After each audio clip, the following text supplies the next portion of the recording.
Hello, welcome to the Polish stream.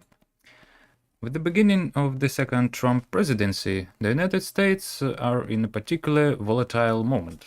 Against the backdrop of growing problems in the American economy and politics, the opponents of Trump from the Democrats and their left wing become more active.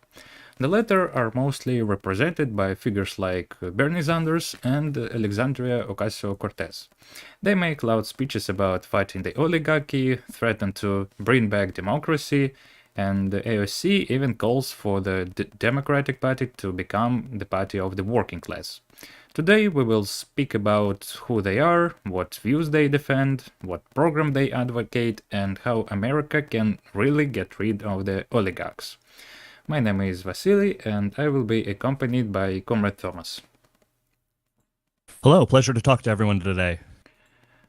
Hit the like button and subscribe us by following the links which you can see at the bottom side of your screen, Boosty and Patreon. And now we will start. First of all, it's necessary to give the background of the current situation in the United States. Thomas, how does it feel to live in the United States after Trump's inauguration? Well, there's a lot of new considerations for this administration of Trump. He's doing a lot of new things, and people are reacting to it, very strongly. There's a lot of different things that we can talk about with that, but there's a lot of uncertainty, a lot of political uncertainty, and a lot of interesting developments, as well as some very concerning, economic and political situations as well. Mm-hmm. I think we can start with speaking about economy. So if we're going to talk about the economy, I think people get wrapped up a lot in the new situation under Trump, which is only a few months old now. But we can really talk about the beginning of this economic situation we're in, this economic moment, and it began years before, basically, with the recession that the pandemic ushered in. We saw a surge in unemployment and poverty. So the current situation is really an exacerbation of an existing economic crisis. Trump's tariffs are the most infamous, the most notable part of this, and they gain most of the attention and I think most of the blame. There's a lot of this blame game that goes on in American politics where each side blames the other, and of course right now Trump is the main focus of that. But not to underplay the tariffs, they do play a considerable role and have a considerable impact both on the U.S. and the whole world. Mm-hmm. Can you explain what are these tariffs and how much influence do they provide on the American economy? Well, I think everyone's heard a bit about them already. They're so notable, not just in my own country, the US, but everyone else is talking about them in basically every other country in the world. Um, so back when Trump first came into office, he announced as one of his main and earliest policies this implementation of tariffs.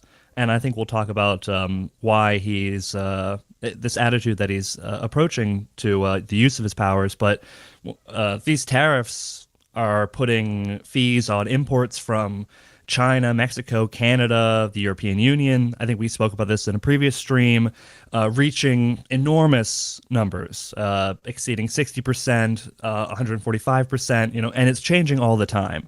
So this really contributes, number one, to increase in prices, but also to an increase in uncertainty, even among capitalists, at least a certain amount of them.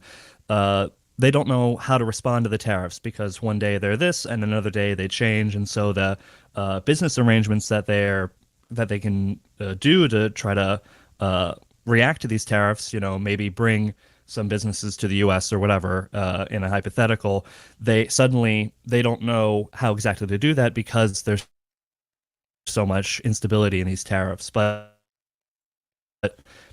bring it back to the focus on the American working class, essentially this means this is uncertainty, and this is increasing fees on imports when everything that Americans buy is based on this world economy, as we all are entangled in. But yeah, as fees are put on imports, prices go up, and imports decrease, and I think in fact we see a severe decrease in the volume of imports coming into the U.S. from major ports, declining because it's not economical for other countries to send their goods here at slimmer profit margins. So we're seeing a decrease in goods coming into ports, which means shortages, which is another word for price increases. And this has already begun. These price increases are already being felt by Americans, and we're not even seeing the kind of normalization of this economic situation where the prices get integrated into the what workers can already buy. So basically, basic costs are increasing on workers, even though we've already undergone price hikes during the pandemic itself, and those price increases never went down from the hikes that we saw in 2020, 2021. So crisis just deepens upon crisis, and instead of reversing the situation, it seems like we're going deeper into an economic downturn, or at least a downturn for American working class people. Mm-hmm. Thank you. For me as a foreigner, it would be interesting to hear some particular examples of how prices grow on daily needs, on some industrial goods. Would you like to provide some examples? Sure. Well, as I mentioned, Americans are very dependent on the imports of even the most basic goods. And I think that's shared basically in large part across the world. But if we're getting into the specifics, we could start with groceries, perhaps, produce and food items that are imported. I mean, this is, I think, front and center for these sorts of, hitting close to home in terms of price increases, because you've got increased fees on tariffs, I should say, on goods coming from Mexico, coming from Canada, where we buy a lot of our produce, including South America as well. We're seeing kind of a temporary price jump of up to 12%, sometimes 30% on basic goods, and there's some more that we can talk about that. But when we talk about other goods like even clothing and footwear, obviously in this current world economy, a lot of this clothing and footwear particularly are produced in certain places in the world cheaply, and then they're distributed from there. So America, like everybody else, gets their clothing imported from China, from Vietnam, Bangladesh, Thailand. So everything from jeans and shoes and jackets, these are all rising up to 15%, between 5 and 15% in some cases. But yeah, there's major price increases we're seeing in terms of food, and these are fees that American workers can't avoid, and we're hearing from the bourgeois side that workers will have to decrease consumption, which is easy for them Mm-hmm. to say.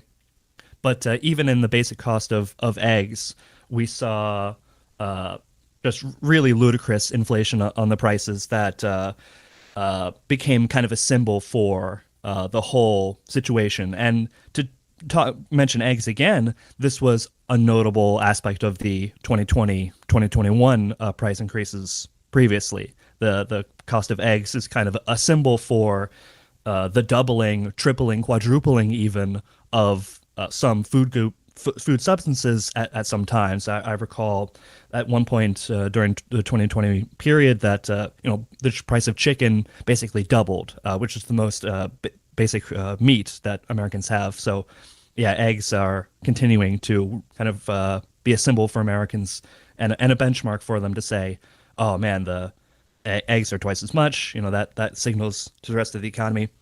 And Mm-hmm. Trump, I think, did a response on the eggs thing to bring that price of eggs down, basically because of its symbolic status. Mm-hmm. I would say there was a similar example of Russia about a year or two ago. We also had some sort of egg crisis when prices for chicken eggs increased twice the size. Is there anything which you can name that grew in price in front of your eyes after Trump's second rise to power? I mean, for me, I've noticed, I mean, basic foodstuffs. I mean, we could talk about uh, major kind of industrial movements and changes in terms of tariffs there. But yeah, basically, I mean, the when I go to the store, I get a certain amount of items every week, and you know, me and my friends, everyone is noticing that the prices have gone up, and they didn't go down, and now they're going up again. So I think price of milk went up, all these things. We could talk about uh, cars and everything as well. I believe the price of cars is going up, which is very important for American workers. I mean, that we're basically forced to buy cars, and the automobile industry is also been thrown out to the world market, and with even though America traditionally produced most of the world's cars for a while, now a lot of our vehicles and parts are coming from other countries like Canada and Mexico, and that's going to uh, have a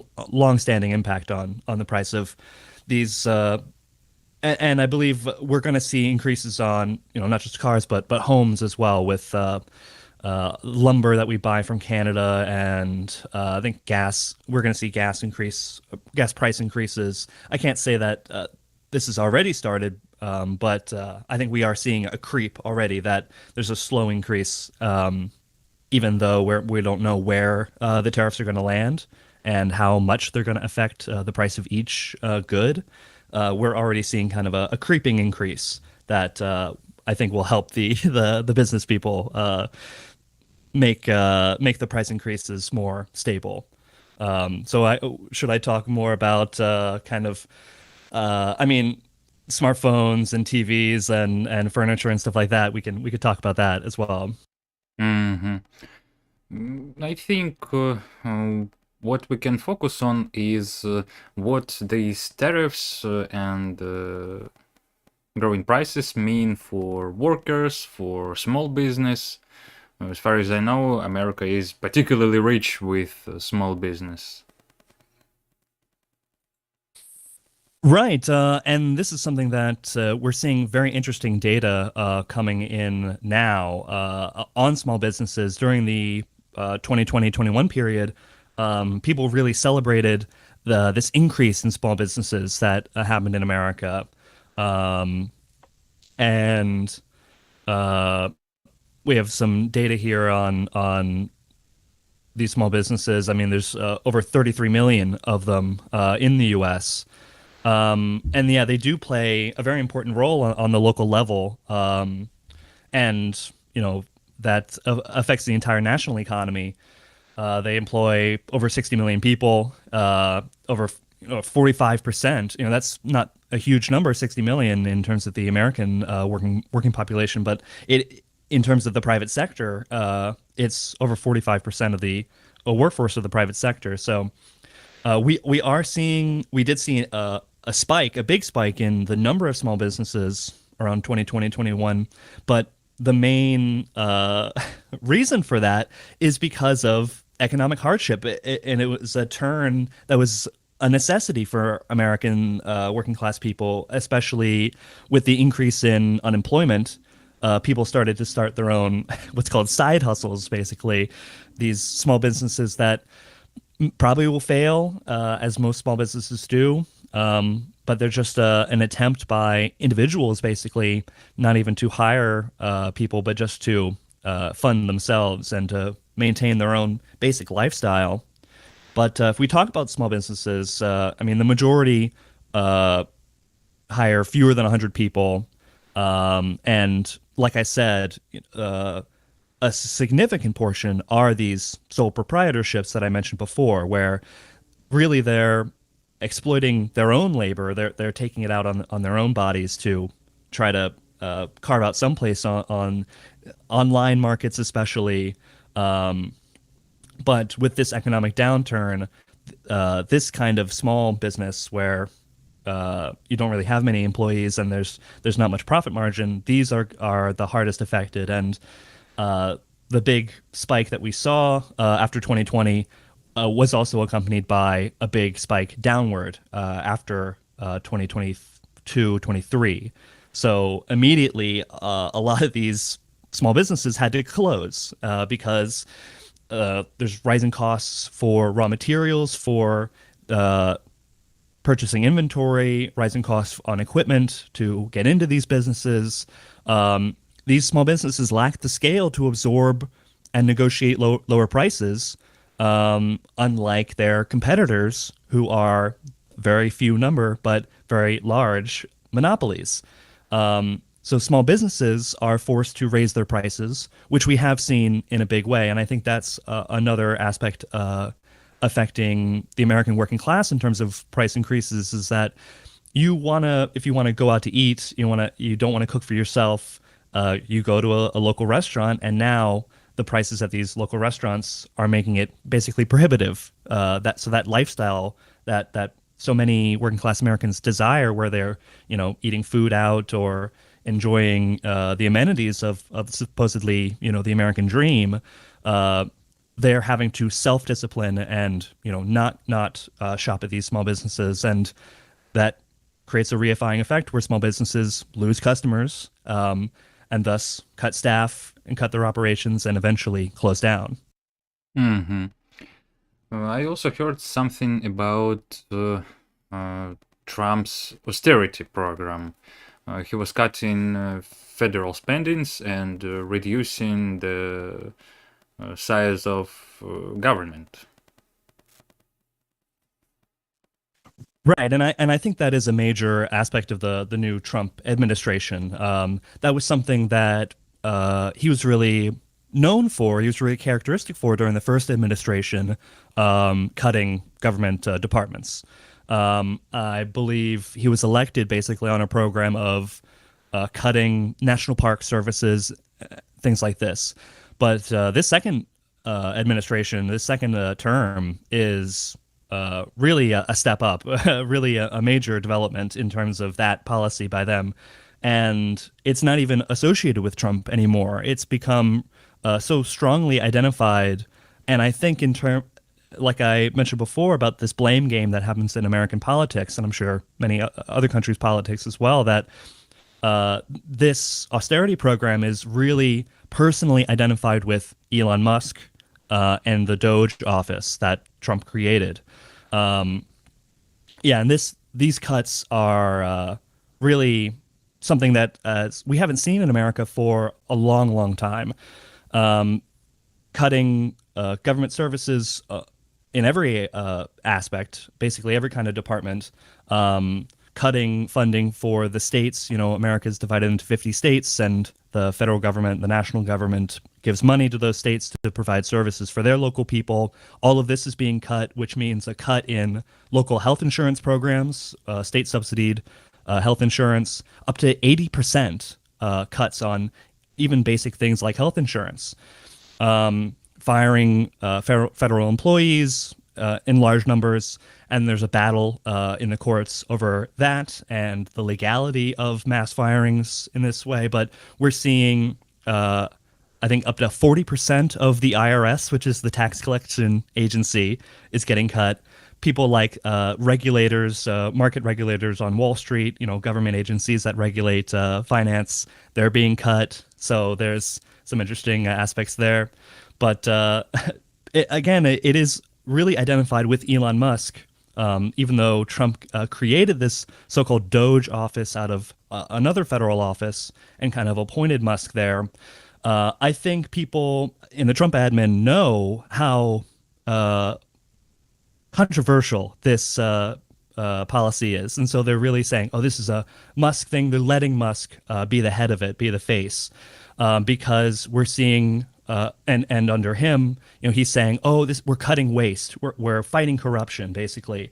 But this is being used to as a way to kind of nudge us towards cuts to Social Security, which in other basically pensions, state pensions for retired people, and tax cuts.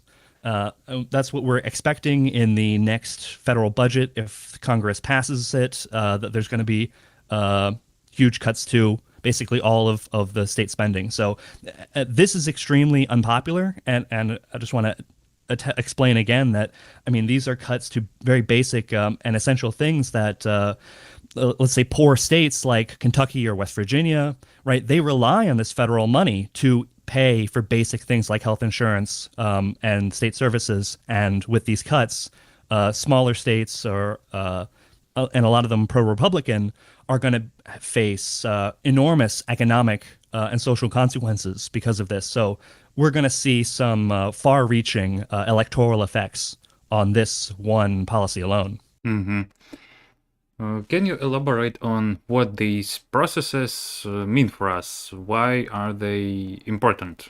Because if we're speaking about the current trends in the American economy, we have to consider that it's the economy of the basically richest country in the world. Mm-hmm. And I think the fact that we are seeing this in the richest country in the world really tells us a lot about the state that the world is in right now. Hundreds of thousands of people are losing their jobs. So right off the bat, there's going to be huge impact from that. In early 2025, we saw the executive layoff almost 300,000 federal employees, which is almost 12% or around 12% of the total civilian federal workforce, especially Health and Human Services, Department of Education, law enforcement, oversight offices, and regulators, as I mentioned. And I think the importance is this overall effect that this is having on the American state structure and the American bureaucratic structure, that we're seeing a slimming down or a cutting down that we really didn't even see under Reagan as much. Reagan did a lot of this already, but we're seeing it in a bigger scale. So it's not just draining the swamp now. I think we're going to see a long-term effect on all of American society. So, we could break it down and summarize it, how this is different from the Biden attitude and things like that. Mm-hmm. I think with all these trends, with layoffs, with tariffs, it's important to explain how they're connected with each other. Why is Trump doing all of this? Well, it's certainly not for the betterment of the American people. And I think that's something that Elon has done a poor job of convincing the public of, but that's the stance he's taking, that actually he's cutting waste. He's going to bring money back that's being wasted in the government and give it back to the American people. But really, we know that this is for the corporations, and this is for the greater economic betterment of the capitalist class and the group of capitalists that Trump and Musk represent.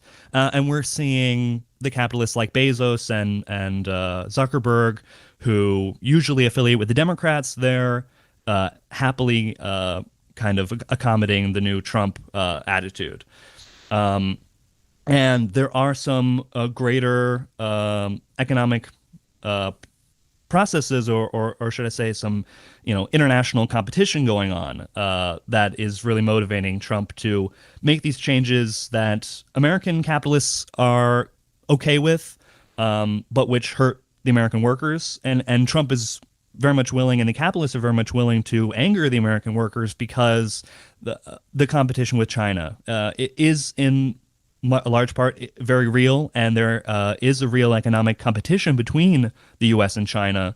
That this program, these tariffs particularly, represent the competition, and the world's factory in China is, very realistically going to replace the United States as the number one world economic power. And in many ways it already is. And that's going to affect America's position as the world diplomatic power. So this crisis is worsening. And there has to be kind of quick action by the capitalists to respond to this crisis that has very swiftly overtaken them. And this is why Trump and not Biden and not Harris have chosen to act in this more sudden way. The American capital wanted to have this ultra patriotic, hawkish guy in office, and not the more passive Sleepy Joe and Vice President Kamala.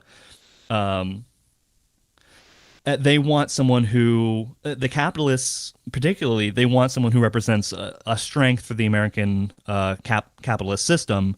That's going to say that, no, we're not going to give up without a fight. We are going to try to demand better terms. And I think that's one reason for Trump's rhetoric. Trump's always talking about, let's get a better deal, let's cut a deal, right? Even in matters of diplomacy, like with Iran or Russia, he's saying, let's cut a deal, let's cut a deal. Or in matters like it with NATO and these tariffs, where Trump is representing the position of the American capitalists that understands they need to make the most use out of the American position while they still can. Mm-hmm.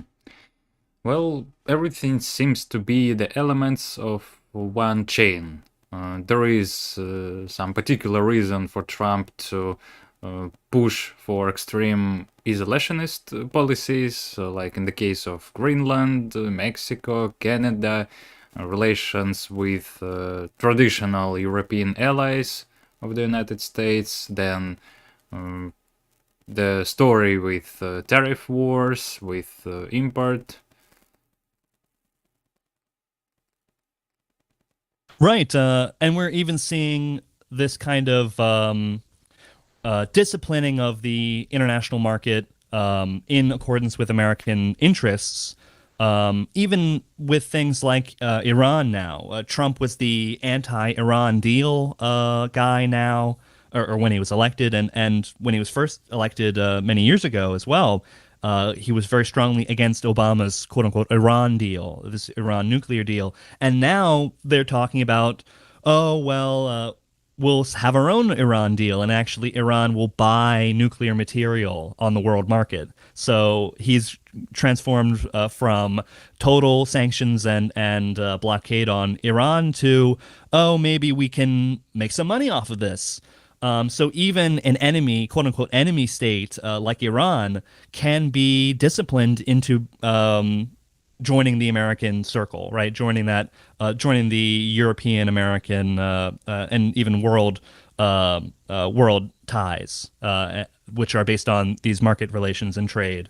But yeah, he's reinforcing the ties with his allies, so to speak, and these are subordinative ties. These are ties of subordination and domination.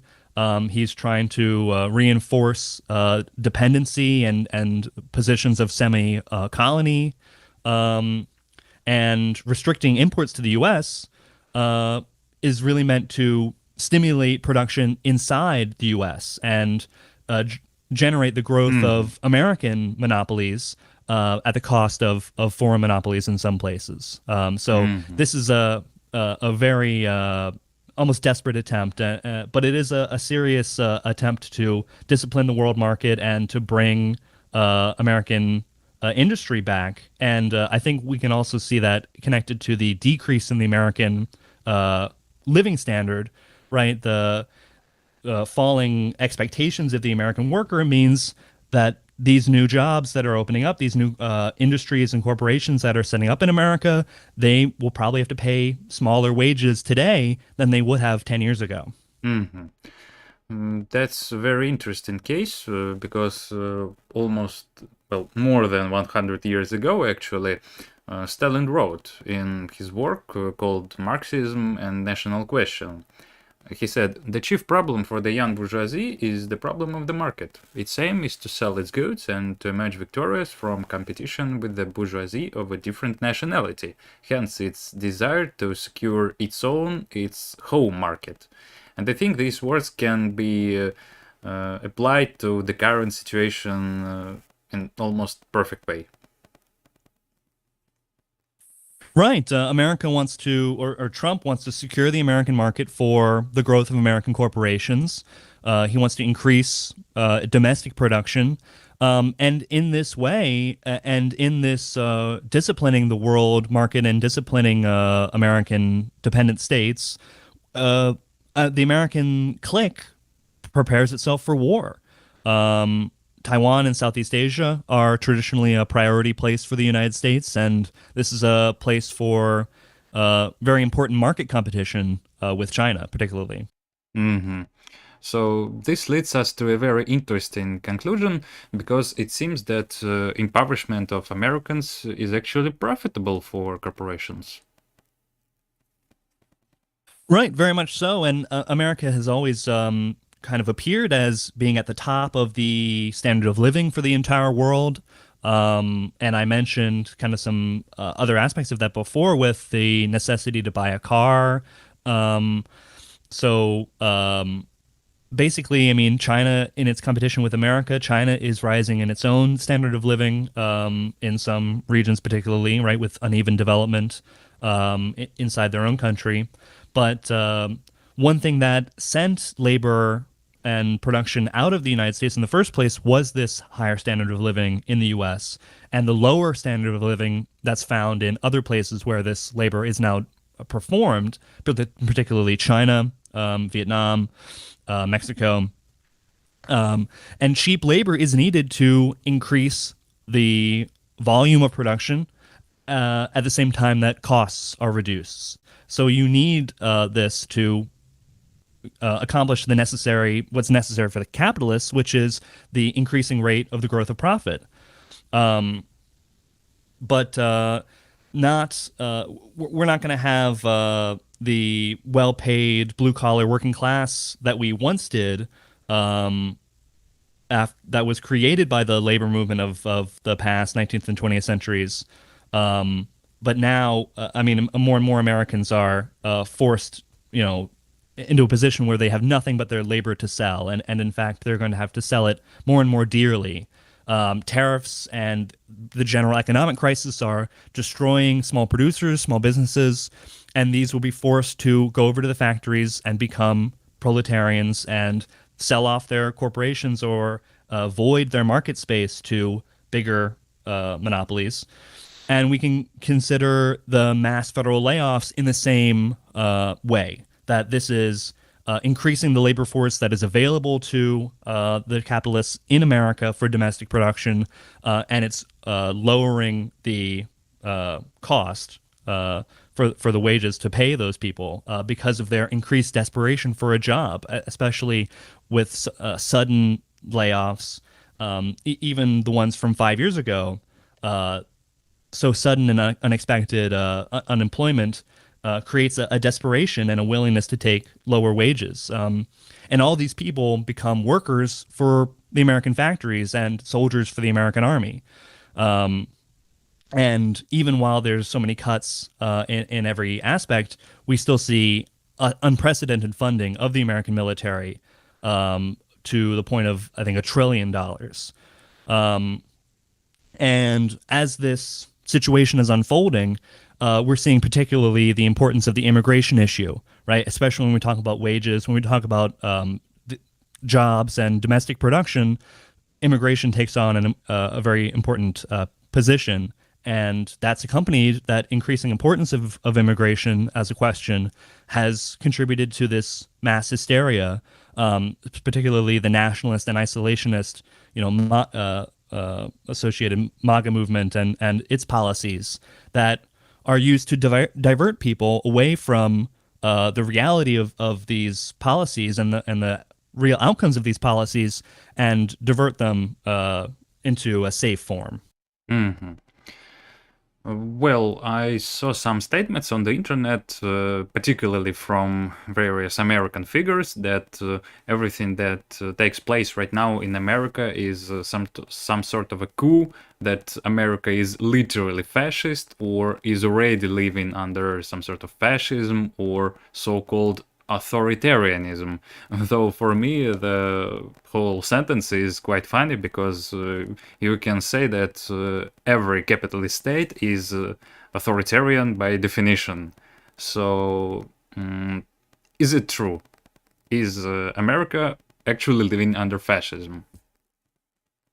And I think this question also applies to the overall heading that this stream is under. This really applies, and because this is one of the main arguments that the Democrats and particularly the left wing of the Democrats are using right now. Right, they're saying that this is a particularly fascistic move by Trump, and basically, I think we have to explain that this is part of a crisis that's going on in American politics in general. But what's really happening here is that Americans are facing the reality of their own system, the reality that these powers that the executive branch particularly have been given, have these powers that have been built up over many, many years in order to allow the state to do the things that it needs to do. Americans are finally facing the basis on which these powers have been granted and the vagueness by which they've been written.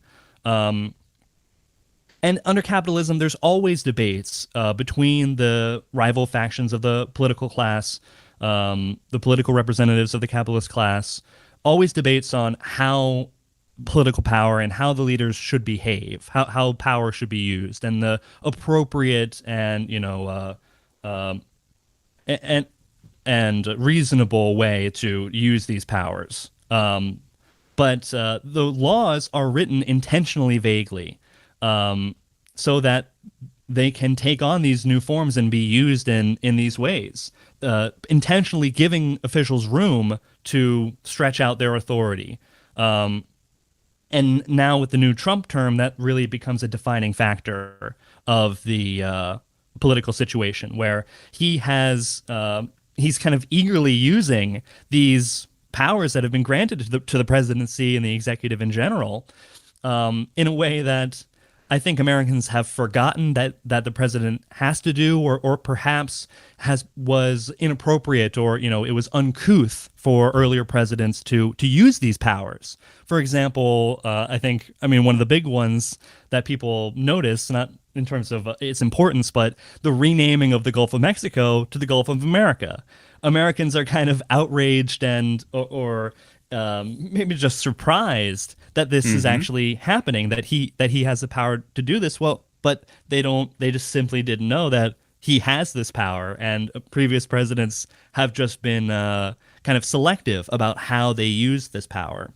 In previous administrations of the president, this power of writing whatever name you want on the map, and whatever the American president says the place is called, that's what the government has to refer to it. This was mainly used for political purposes, right? Anti-communism, particularly. But we're also seeing the importance of things like the federal government appointing judges to local and minor federal courts, and that's particularly rising in importance with the crisis that we're going to be talking more about, or at least Americans are facing, in terms of the not just the austerity, but also the immigration policing. This is all tied in with the powers of the presidency.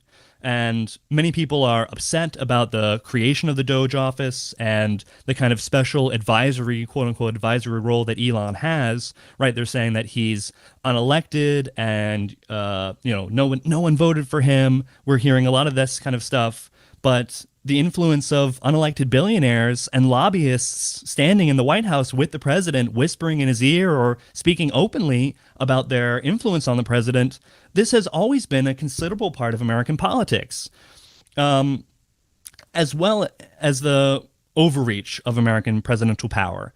This is also, it comes up every single presidency where the powers are, broad and wide ranging, and the president uses them in that manner. The president uses them in the capacity that they were crafted to be used, which is broadly and applying over a wide range of measures. So it's not new. Republicans attacked Obama for supposedly overreaching. So everyone complains when the other side does it. And this use of power and this influence of particular billionaire or capitalist interests on particular individuals with power isn't new either. Today we have people like Nancy Pelosi and other major Democrats getting in scandals for using their insider knowledge of the political process, right, and the regulations that they're going to put on capitalists. They're using that information to trade on the stock market and use that privileged position to make a lot of money. So even the Democrats are doing this. And it goes back, I mean, you can go back 100 years to the historic Teapot Dome scandal, where I think, Minister of Interior for the Harding government and Warren G. Harding himself being involved in, crushing Standard Oil in order to open the oil market to benefit themselves and the smaller oil firms that they had business arrangements with. So this financial gain has always driven the supposed misuse of power. And the powers are outlined in a way that accommodates that. It's not we talk about checks and balances here in America, but this has always been an acceptable part of the balance of powers. Particularly, capitalists support politics that protect their interests, and they endorse certain politicians who embody those interests and those politics that they want to set forth in reality and into law. Both Democrats and Republicans accuse each other of corruption all the time while using the same legal frameworks and and loopholes with the executive powers to push their own agenda. So the American people, when they hear Democrats saying that this is a unprecedented abuse of power, I think a lot of people don't take it very seriously. And I think a lot of the people who are protesting so vociferously over this issue, they're ones who are particularly devoted to the Democratic side, and they don't care when the Democrats do it. So that's going to alienate, I think, the Americans at large who are hearing, "Oh, this is unprecedented. This is a fascist takeover." When what they see when they actually look at the thing is something that they've been seeing their whole life. And so Trump is just the latest and most extreme example. He's acting on the precedents set by his predecessors. He's following in the footsteps of executive power expansions that happened under Bush, were continued under Obama, happened under Biden. So the American working class can't be fooled so easily. But the other crisis in terms of political power and this kind of broadness is mainly focused on the deportations. I think that's one of the biggest ones that, for a left-wing perspective, I think most Democrats, I think a more popular issue to be mad about would be the Doge and Elon Musk's thing, but the other considerable one is this immigration hysteria that we talked about, and this putting that mania into policy. And in this case, we're seeing Trump giving a kind of political bent to some of these deportations and repression. But these are nothing new for communists. So we communists, we've seen it since the Alien and Sedition Acts. And this, we see that Trump is using these powers that he has over international relations to say, "Oh, I'm going to send these people off," and the court system is saying that he can't do that, but the actual powers that are outlined in his office kind of create a legal loophole that allows him to do things like these unusual, or should I say, questionably legal deportations. But this just confirms what we already know, that the bourgeois state is a dictatorship of the ruling capitalist class, and we shouldn't pretend otherwise. Thank you. In this case, it's important to mention that in the current media space, the image is mostly widespread that fascism is something completely different from capitalism, from capitalist democracy. While even on the example of the United States, we see that even bourgeois democratic states have no problem with using various fascist methods, with implementing some fascist elements. Though, can we say that the United States are already fascist, like Mussolini's Italy or Germany in the 1930s?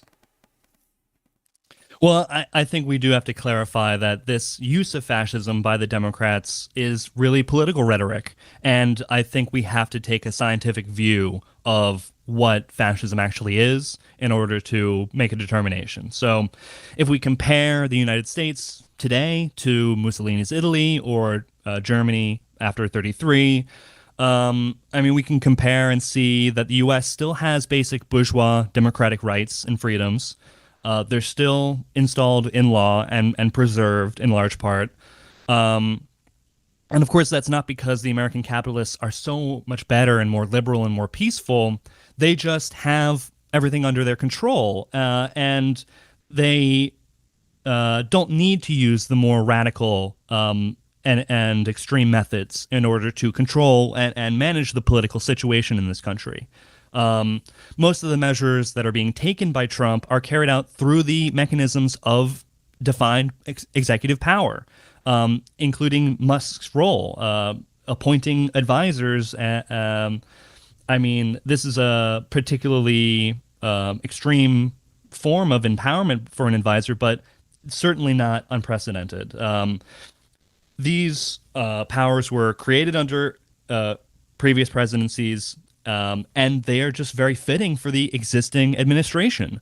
Trump's happy to have them. Trump himself continues, in many ways, the measures started under Biden. Just as Reagan continued many of the austerity measures that were begun under his Democratic predecessor, Carter. But Trump is continuing a lot of the focuses of the Biden administration, like confrontation with China. That was a big one with Biden. Even disagreements with the EU and kind of a split decision over the Russia and Ukraine. Even issues like bringing production back to the United States. I believe Biden had this cockamamie dream about bringing superconductors. Is that right? The whole microchip thing with Taiwan, bringing microchip production to the United States. So a lot of this we have already seen in terms of the main focuses of Trump's reforms. Mm-hmm. And we're not trying to whitewash Trump and the Trump movement, obviously. I mean, we know what danger they represent. This is a concentration of pro-fascist currents, and it's a fascistic trend in this country, which is adopted by the reactionary circles of big capital, not just in this country, but it's a tendency towards fascism we're seeing on the rise around the world as a global trend. The rhetoric that we're living currently under fascism, this is authoritarianism, etc. This is used by the Democrats for their own political purposes, to heighten the hysteria and to profit off of the unpopularity of many of Trump's actions. Basically, trying to get the American public to vote for the Democrats to fight fascism. And we're going to see that when we talk about Bernie and AOC as well, using this exact same framework for their own betterment to bring back votes for the next congressional and presidential elections in a period where the Democrats saw declining vote numbers. In reality, it was the Democrats who prepared the way for Trump's rise and Trump's use of these powers. Mm-hmm. And I think these are the most important things to understand about the Trump presidency. For Americans, I think they've lived for a long time in a bubble about the true nature of their democracy. And so what they're seeing, all these things that they're seeing in front of their eyes, it brings them to a rude awakening. Mm-hmm. Thank you. One important thing here is that we must differentiate. Like we say that the United States are not currently a fascist state, not because we want to whitewash Trump, but because we want to debunk this hysteria around you need to do something, you need to vote for us, you need to vote for Democrats, otherwise America is literally Nazi Germany. Of course, it's not so, and if someone has not understood yet, electing Biden so that Trump could not make his fascist dictatorship was like trying to extinguish a fire with petroleum. And this is what actually happened. Right. So, I mean, we can talk about the Democrats themselves and why they are acting this way, and maybe we could talk about why they are taking their particular stance that they are. Mm-hmm. If we talk about the leadership, Yeah, I mean, just few minutes before we switch to this topic. Uh, it's important to say why we dedicated almost an hour to describing the current situation in America, because without this, the reasons and all the speeches by AOC, by Bernie, and other similar talking heads would be difficult to understand. These are mostly basic details of American political situation that we need to know, and that will help us understand the next things. Before we move on, I'd like to say hello to everyone who joined us recently. Today we will be discussing what's wrong with Bernie, what's wrong with Ocasio-Cortez, and we will explain what to do in the Trump's second presidential term. Hit the like button, subscribe, and support us on Boosty and Patreon. And now we will be moving for Democrats. First of all, it would be good to speak about their leadership after their defeat at presidential election. well, they're caught in an awkward position because, and on one hand, they're in a comfortable place, and on the other hand, they're facing a new discomfort that they have to react to. So on the one hand, we've got Trump's actions, which are giving rise to greater criticism of his own administration, his party, his policies are meeting this incredible popular backlash. And this is all against the backdrop of a growing crisis. Trump's actions are causing real physical discontent and unrest. And the Democrats are trying to channel this into their own election. But Biden's actions can't be forgotten by the people who the Democrats are trying to win the votes of. Biden also introduced tariffs and basically, sanctions regimes are doing similar work as Trump. Facing China, supporting Israel in a big way. That was the main focus of Biden's foreign policy, was support and defense of Israel, and protecting corporations. For one example, we saw the crushing of the railroad strike by the Biden administration under the auspices of we have to recover the economy. And so, on the other hand, we find that the Democratic Party lacks major popular leadership. Overall, there's a deep antipathy among the public with the party leadership. people like Nancy Pelosi and Chuck Schumer, basically all of Congress, their approval ratings are falling drastically. Hmm.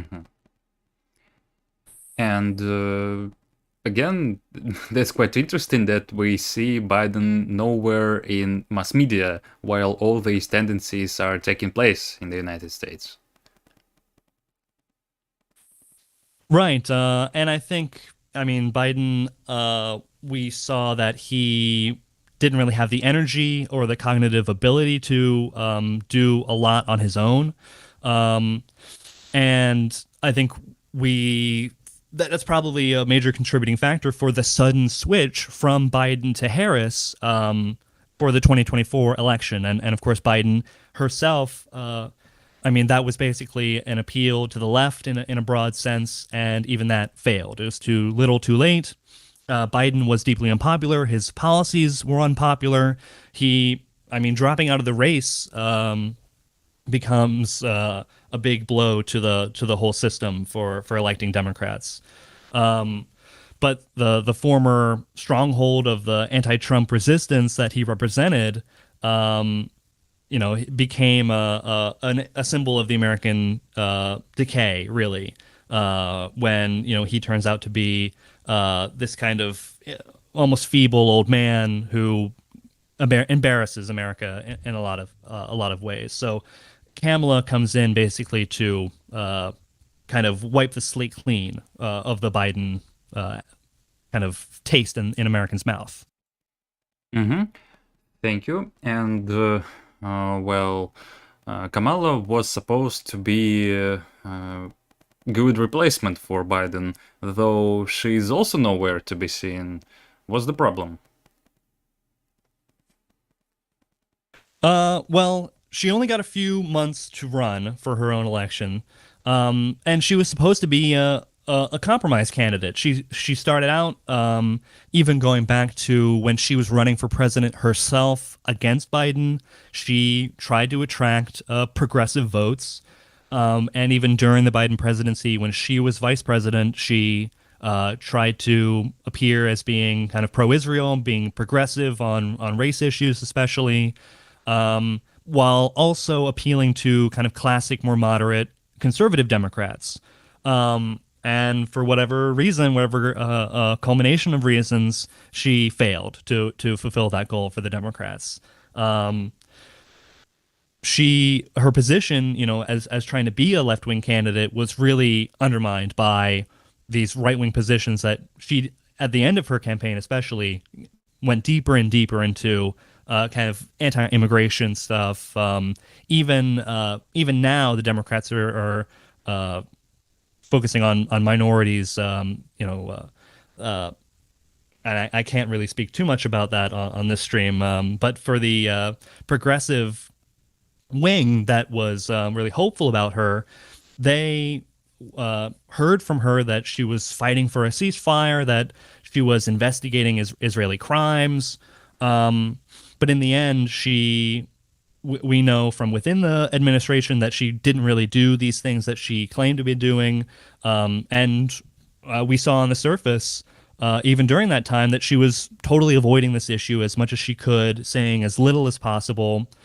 Of course, with Trump, with his TV expertise, he made the most out of his image. He was very successful in the debate with Biden, and the assassination attempt against him was a huge aspect of this later stage of the election process. And Kamala Harris herself had nothing for her own to advocate for. She couldn't go too far left wing, and she couldn't compete with Trump in terms of being right wing. This person, Kamala, who was expected to unite the Democrats, right, unite the left and right wing of the party together after Biden, she basically left a miserable impression. And now she is trying to come back into the media spotlight. But I think the Democrats, I think they're leaving her up to maybe run for president again in 4 years or 3 years. And but we'll see what kind of hope she has, even though they're trying to put her up on the stage again. Mm-hmm. Thank you. So these failures seem to be the reason the Democrats decided to quietly agree on the popularity of their left-wing figures. I'm saying this because we have the example of actually opposite actions which took place in the United Kingdom about 5 years ago, when right-wing bosses of Labour Party UK were saying that they don't need any left-wing leaders, that these left-wing leaders are actually destroying the image of the Labour Party in the eyes of average citizens. And the situation in the United States seems to be very different. It seems in the U.S. we're seeing more moderate social democracy is being offered up, basically as a answer to Trump by some elements of the Democratic Party, and I think the party in general is letting them come to the stage once again. Because we had, Biden and Kamala, and now we're going to have Bernie and AOC, or at least that's what's being presented in front of us. Uncle Joe, Sleepy Joe, is replaced by the old man, Uncle Biden, or Uncle Bernie. Sorry, Uncle Joe Biden is replaced by Uncle Bernie, and who is very known for his 2016 and 2020 presidential campaigns. And we have the kind of left-wing figure, Kamala, who represents American kind of reconciliation of race conflicts. With Kamala, we're seeing represented by and replaced by the Latin American representative, Alexandria Ocasio-Cortez. So these are two figures that are parallel to the previous pairing, which is very interesting. So we have to, why are they using both figures? Well, essentially, the Democratic Party bosses are trying to kill two birds with one stone. And we have to realize that the Democrats know, at least the party apparatus knows very well how to calculate this approach. And they understand that these left-wing personalities of Bernie and AOC are the most popular figures in American politics. And they're not afraid to use them. And they're not afraid of the movement that they represent. And I think we'll be able to get into that. So we have to wonder why, given our understanding that the Democrats do have some calculation and some control in how they're represented, why would they bring these figures back? I think we do have to wonder that. It's peculiar how everything is calculated here. We see that against the growing economic crisis, the crisis of bright figures among the Democrats, Trump's open connections with big capital, big business, Elon Musk in particular, the leadership of the Democrats decided to put their bet on left-wing media personalities. In this case, I think it would be good if you clarified for us at least a little bit the biography of Bernie. Who is Bernie Sanders? Well, Bernie goes back a long time in American politics, even going back to the civil rights movement of the 60s. And back in the 80s, he became the mayor of Burlington in Vermont, which is a small state, very, very progressive state in the U.S. And that led to him getting eventually elected to the U.S. Senate to represent the state of Vermont. And the Senate, and this was after a long political career building to this, but the Senate is the more important legislative house in the U.S., and he has served consecutive terms for a long time in the Senate now. So he's become a very notable and considerable figure in mainstream politics. This career seems to be quite typical for average social democrats in Europe, for example, where they start as young radicals, then they get inserted into real politics, and they become solid bureaucrats. They start understanding how things work, etc. Right?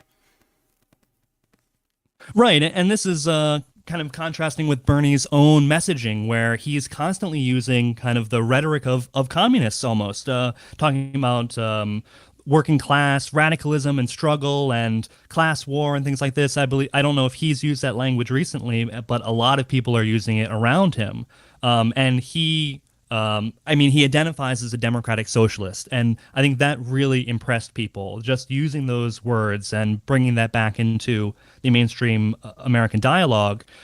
He's a independent, but he caucuses with the Democratic Party, and I think that really summarizes his position. As he tried to win the Democratic presidential nomination 2 times, and these were enormous campaigns that really rocked the American political system.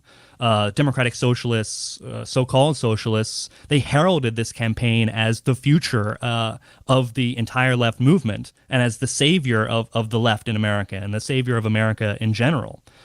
So to a lot of these young social democrats and left-wing people, Bernie represented kind of a tangible and realistic possibility for the left wing in terms of empowerment in America.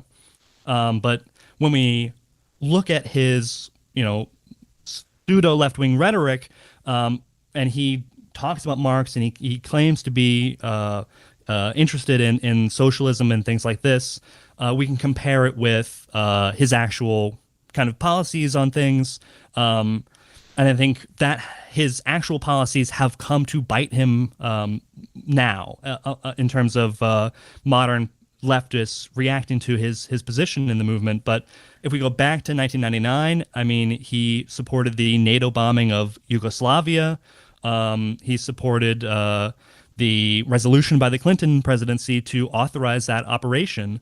And he defended it on moral grounds to stop ethnic cleansing, even though there was some concerns about constitutional authorization and the use of executive power that has become such a big thing now.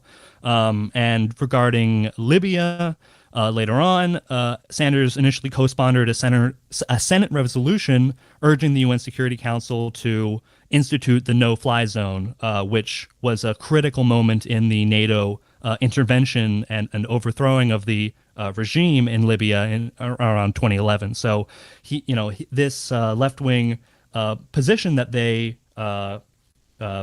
that Bernie presents himself on, he does compromise that consistently. Mm-hmm.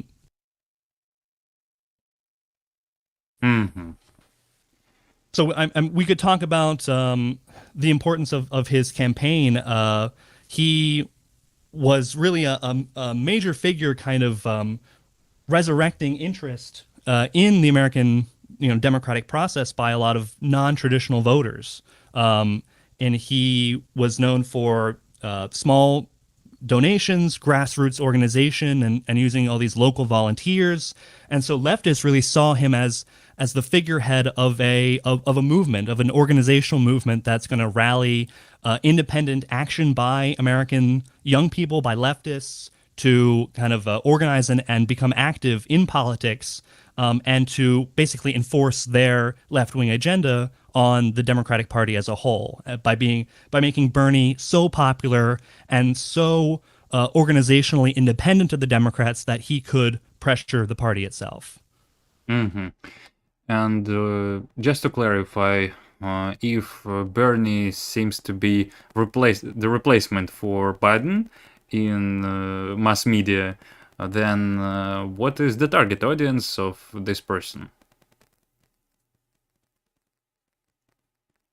Well, I mean, young people particularly love him, but he's appealing to the average Democratic audience, and he's even today, using the rhetoric of the mainstream Democratic Party. And the mainstream Democratic audience can see him in a positive light as an old, respectable, clean-cut, American senator. And he's a little rough around the edges, and I think that particularly appeals to people in the modern era.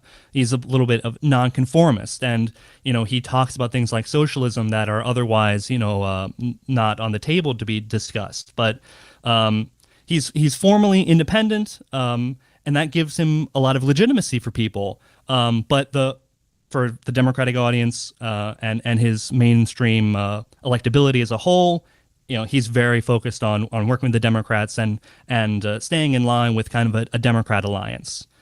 Despite all this stuff that was said during his 2016 and 2020 campaigns about an independent radical movement from the bottom up, overturning local institutional forces that supported the mainstream Democratic Party and the DNC, despite all the talk about him getting screwed over by the Democratic National Convention during the elections that kind of undermined his nomination chances. Despite all that, he still is reliable in terms of the Democrats. And so Democratic voters, I think, could feel safe voting for him. Mm-hmm. Thank you. I'd like to remind to our audience that today we are discussing what's wrong with Bernie Sanders and AOC, explaining if they're actually socialists or not, and what is needed to be done in America to oppose the rise of fascism. Don't forget to hit the like button and subscribe, and support us on Boosty and Patreon. And now we're going further, and now we will be talking about Alexandria Ocasio-Cortez. She has some similar interesting stories. Right, and in many ways, she's targeting a different audience, a different niche of the Democrat audience. But in large part, she's kind of a Bernie Jr. in terms of a lot of the things that the leftists who supported Bernie claimed that he was unique for, that she also represents a lot of these organizational and political changes that they are hoping will rise in the kind of regular American institutions of elections. So if we go to AOC, Alexandria Ocasio-Cortez, she's from the Bronx in New York City, which is a left-wing holdout for the Democratic Party in general. As we talked about, there's the fights between the left and the right wing of the Democrats, and these fights are manifested or based in certain electoral seats. Certain electoral seats are going to be more moderate, and some are more left wing. So she's from this more left wing New York audience that's interested in things like Puerto Rican rights and racism against Black people and Latin American people. And so she represents that. Her father is Puerto Rican by descent, and her mother is Puerto Rican. But she's presented, and she presents herself as kind of a working class politician. And I think that's at the core of her appeal and her targeting, her political targeting, right? Because Bernie can't really say that he's more the working class representative. He can't say that he's the upstart, the new young person challenging the authority and challenging established institutions, because Bernie in many ways represents, as an old white man who has a lot of money and who's been in politics for a long time. He can't represent that in terms of rhetoric exactly. And when we look at AOC particularly, we see that her political career is part of this narrative. And particularly, she gained attention in 2018, along with a lot of other candidates at this time, coming off the Trump election, when she won in what's defined as an upset. She won the Democratic primary to win the nomination for New York's 14th congressional district. And she defeated the 10-term incumbent Joe Crowley, who was basically handed that position by his own predecessor. So she managed to defeat the Republican once she got that nomination. Basically, but once she got the nomination, she was basically assured to win. So the other part of her, besides carrying on an upset that basically, or in their eyes, overturned an institutional pillar. She is also incredibly young. I mean, she's 29 years old, so she's the youngest person who's ever been elected to the U.S. House of Representatives. And even for her youth, she's really skyrocketing in her importance. Hmm. I would agree. That seems to be quite a serious leap, starting as bartender and becoming a congresswoman. Like, literally Lincoln in a skirt or something like that. Right, and she gained a lot of attention for her high-profile statements. Like Bernie, she calls herself a democratic socialist, and that was got a lot of attention from people in general. In 2019, at the MLK Memorial Forum in New York, she asked if a world that allowed billionaires to exist was moral, and she responded with a resounding no. So she's very, vocal on this billionaire rhetoric that we've been hearing a lot about for the past 10 years. But that she did not consider specific billionaires to be immoral, like Bill Gates, Warren Buffett, but that she condemned the system itself, which allows billionaires to exist. The same year, she found herself at the center of a conflict between the Democratic caucus leadership and Trump, who was tweeting about AOC and the other members of the so-called squad, minority congresswomen, who that they should. He said that they should return to the utterly broken and crime-ridden places they come from. So this racist invective.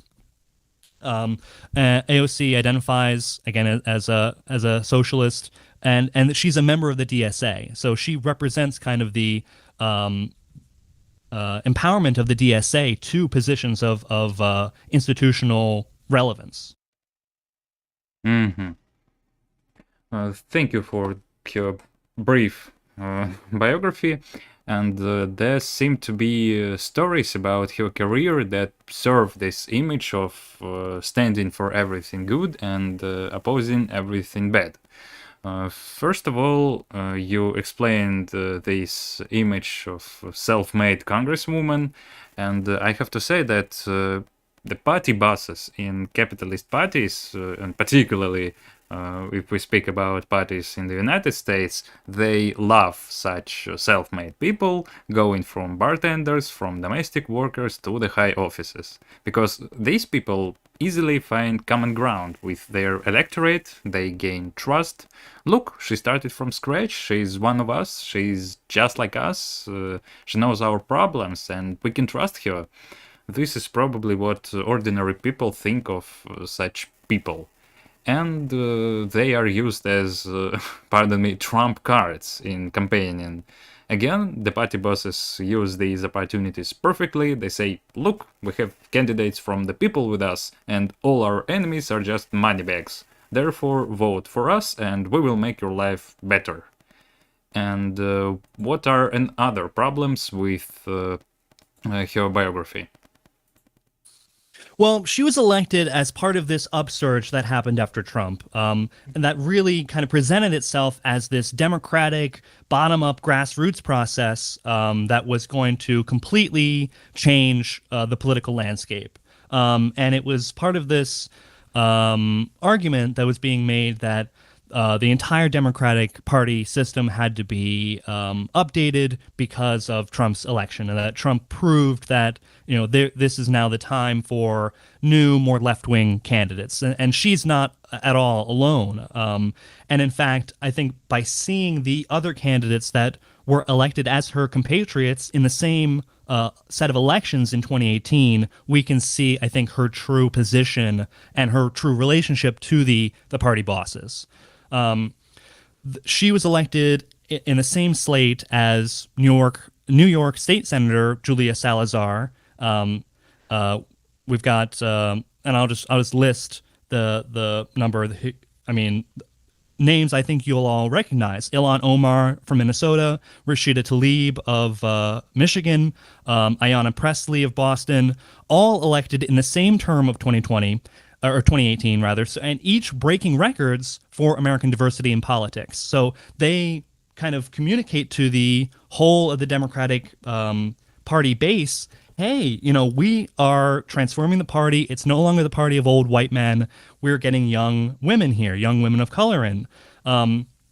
Each breaking records for diversity, and all part of this strategy, this intentional strategy by the party to capitalize on the heightened political tensions of the Trump era, but that were also, I think, an important aspect we shouldn't overlook is the BLM anti-racism protests that were going on. So the party is really responding to those protests as well and trying to use that energy, this really considerable popular energy that the protests manifested and represented, trying to use that for their own electoral gains.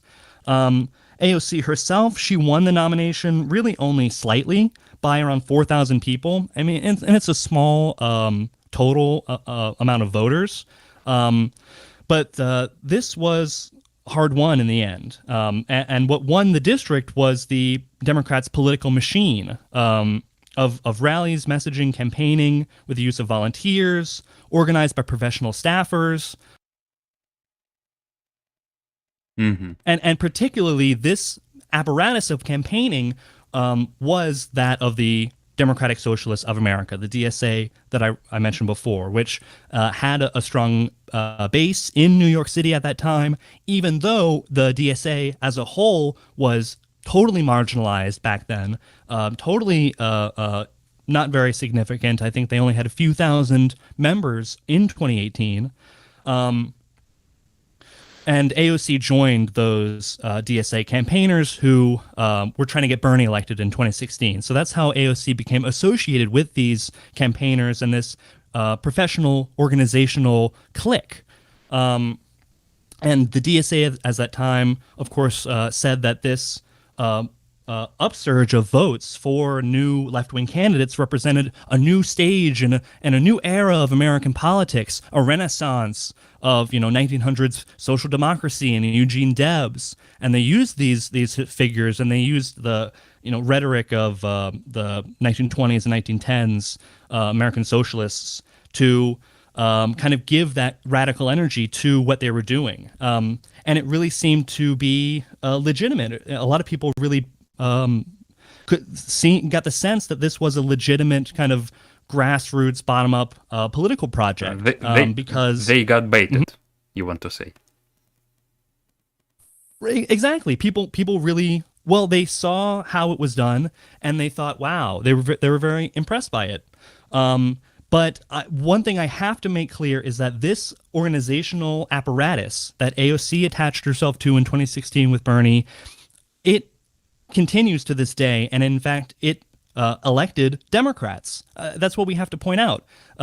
Whether we're talking about Ilhan Omar or Rashida Tlaib or AOC, the DSA apparatus and all their money and all their media network, they helped to elect these Democrats. And in the end, ironically, in 2024, the DSA withdrew its endorsement of AOC as part of this broader turn against her and Bernie, particularly over Palestine. So all those things we mentioned before about Yugoslavia and Libya, they now come up again in the modern day. And so, and of course, AOC and Bernie, the people who were elected by this supposedly grassroots, bottom-up, just totally independent electoral machine that they had with their own people, and they had their own advisors and things like this, they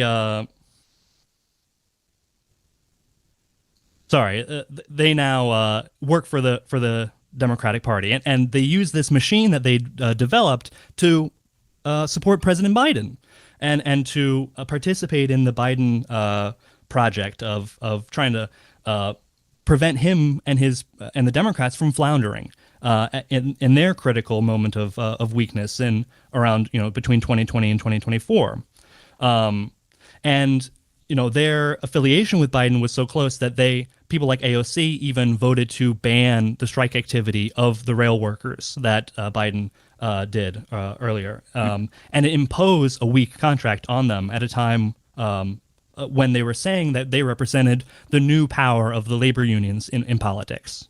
Mm-hmm. Thank you. So AOC claims to be socialist, and we have some interesting information for our viewers about what she means by socialism when she says she's for socialism.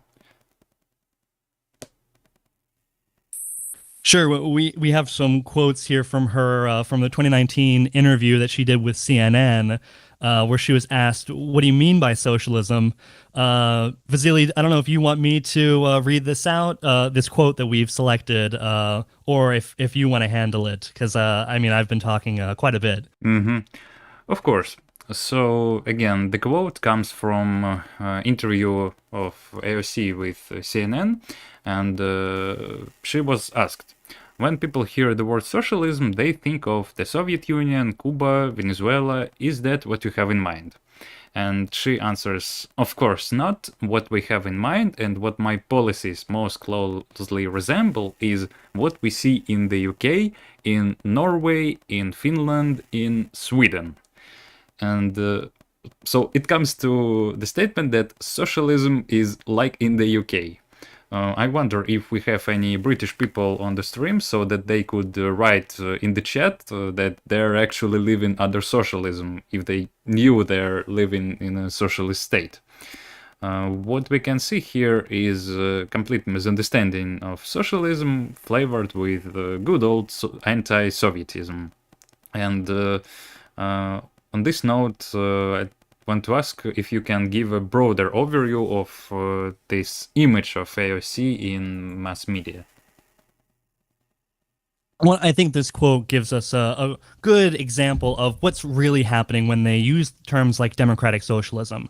That really they're trying to redefine socialism to mean the UK, Finland, Norway.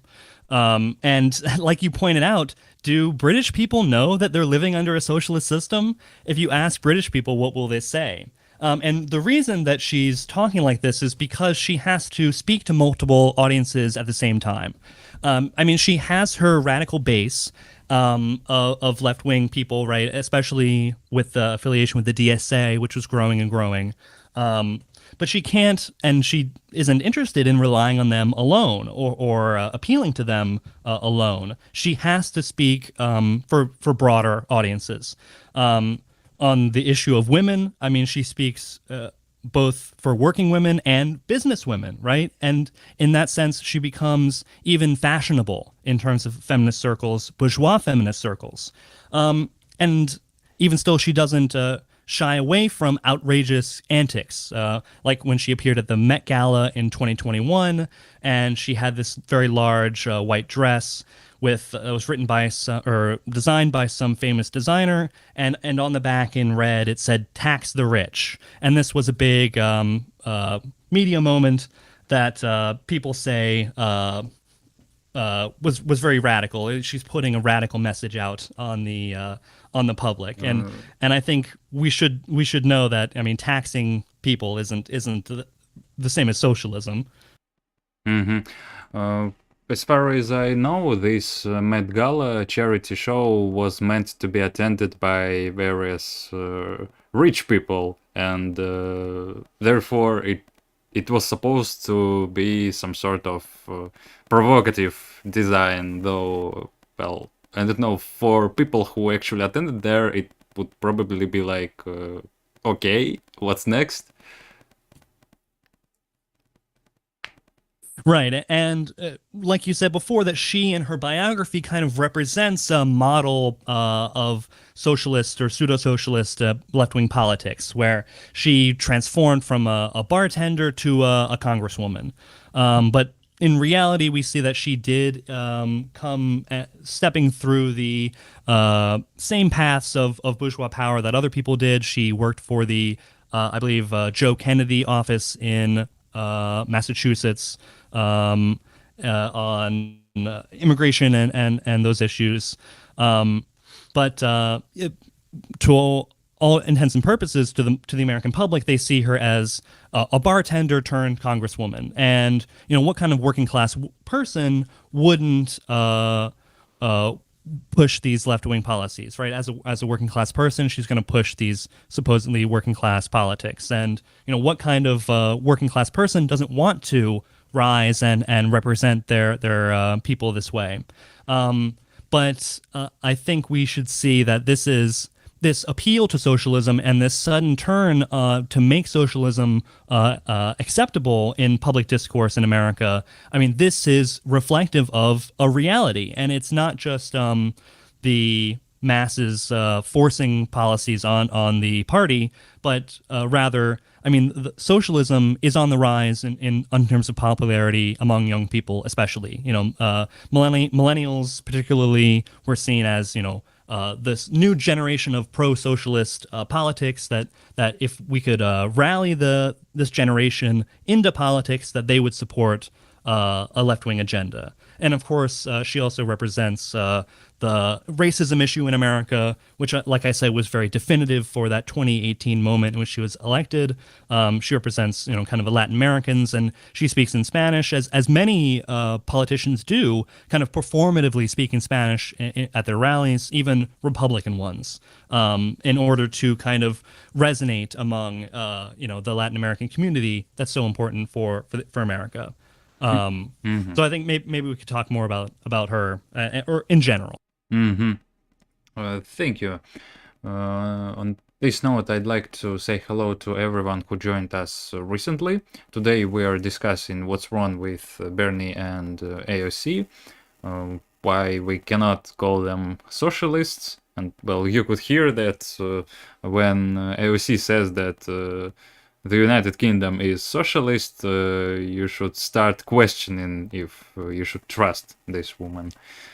So now, don't forget to hit the like button and subscribe if you haven't done before. And we will be talking about why exactly they are being promoted. And I think a big reason that we have to understand is that she's not a danger, despite what the apparatus that helped elect her back in the day said, and despite their overall argument about the place that Bernie and AOC have, she does not represent a danger to the party itself in terms of toppling their true their ability to implement their true interests and the policies they really want to do. Having her in the minority position and the position of her movement within the Democrats does not seem to challenge the actual Democrat power, and I think we're seeing that being demonstrated more and more. Even though Bernie Sanders is an independent, he is a senator, and AOC is just a congresswoman. And so despite any popularity that they have, and they do have enormous popularity, it's not pressuring the policies of the party too much. And I think we're going to be hopefully describing some of the agreement, the overall agreement that AOC and Bernie have with the party in general, because their actions and their positions within their power as politicians is not very different from their colleagues, both moderate and right-wing Democrats. They vote very similarly in many cases. And of course, people are going to highlight, they voted left-wing on this one thing or this other thing. And of course, they're allowed to complain in the media about their party not representing workers. In general, they remain closely linked and closely pushing the party itself. Here I would like to say that very often people point on the fact that sometimes they vote against the laws of their parties and show these cases as some sort of examples of their heroism or of their principles. Like, look, they disobey the system, they are so progressive, they are not afraid to rise for justice.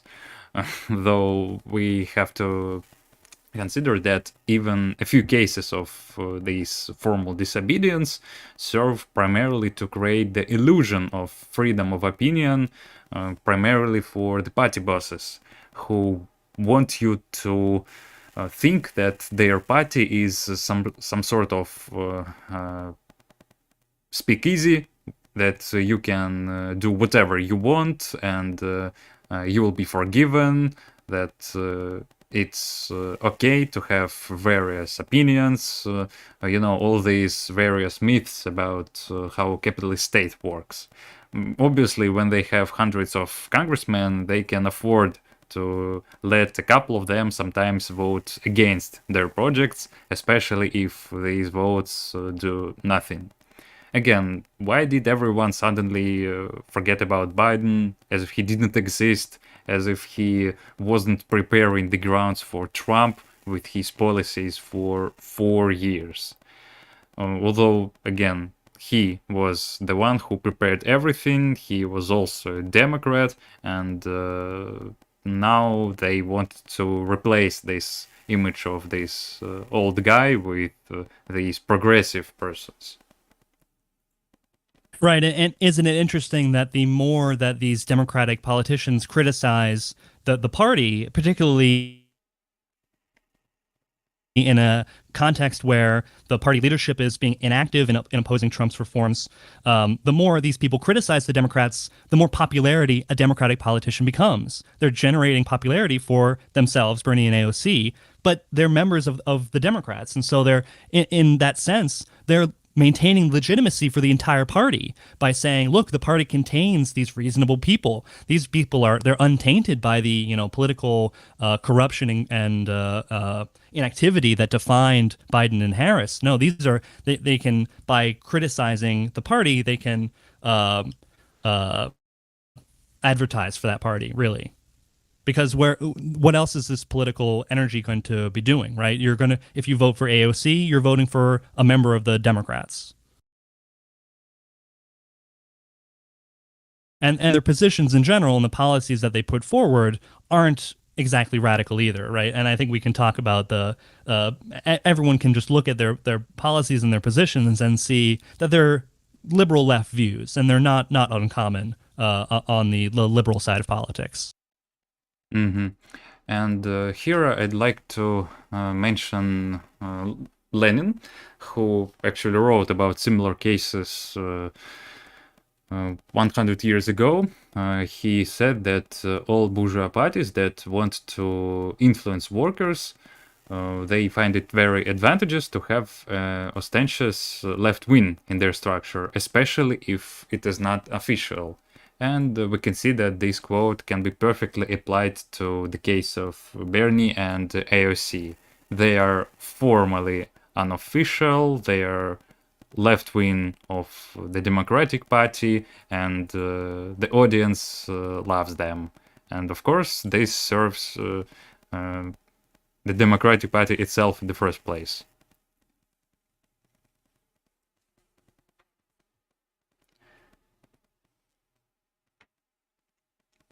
All right.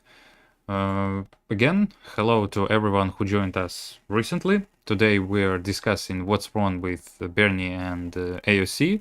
We have already found out that for Ocasio-Cortez, socialism is when the United Kingdom, and now we will be switching to their recent actions. We will check if they offer something new for the country and review what they say on their Fight Oligarchy Tour.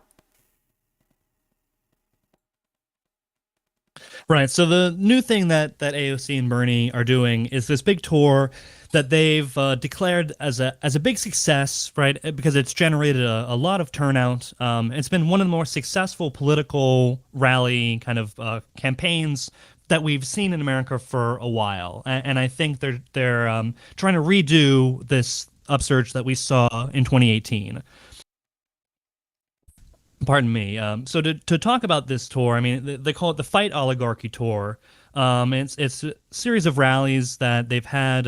Mainly headlining is Bernie Sanders, and AOC shows up as well, and we have other labor figures. I think the UAW spoke there. So we're seeing this kind of left-wing bloc that they represent, but its main goal is supposedly to oppose the influence of billionaires and corporations in American politics.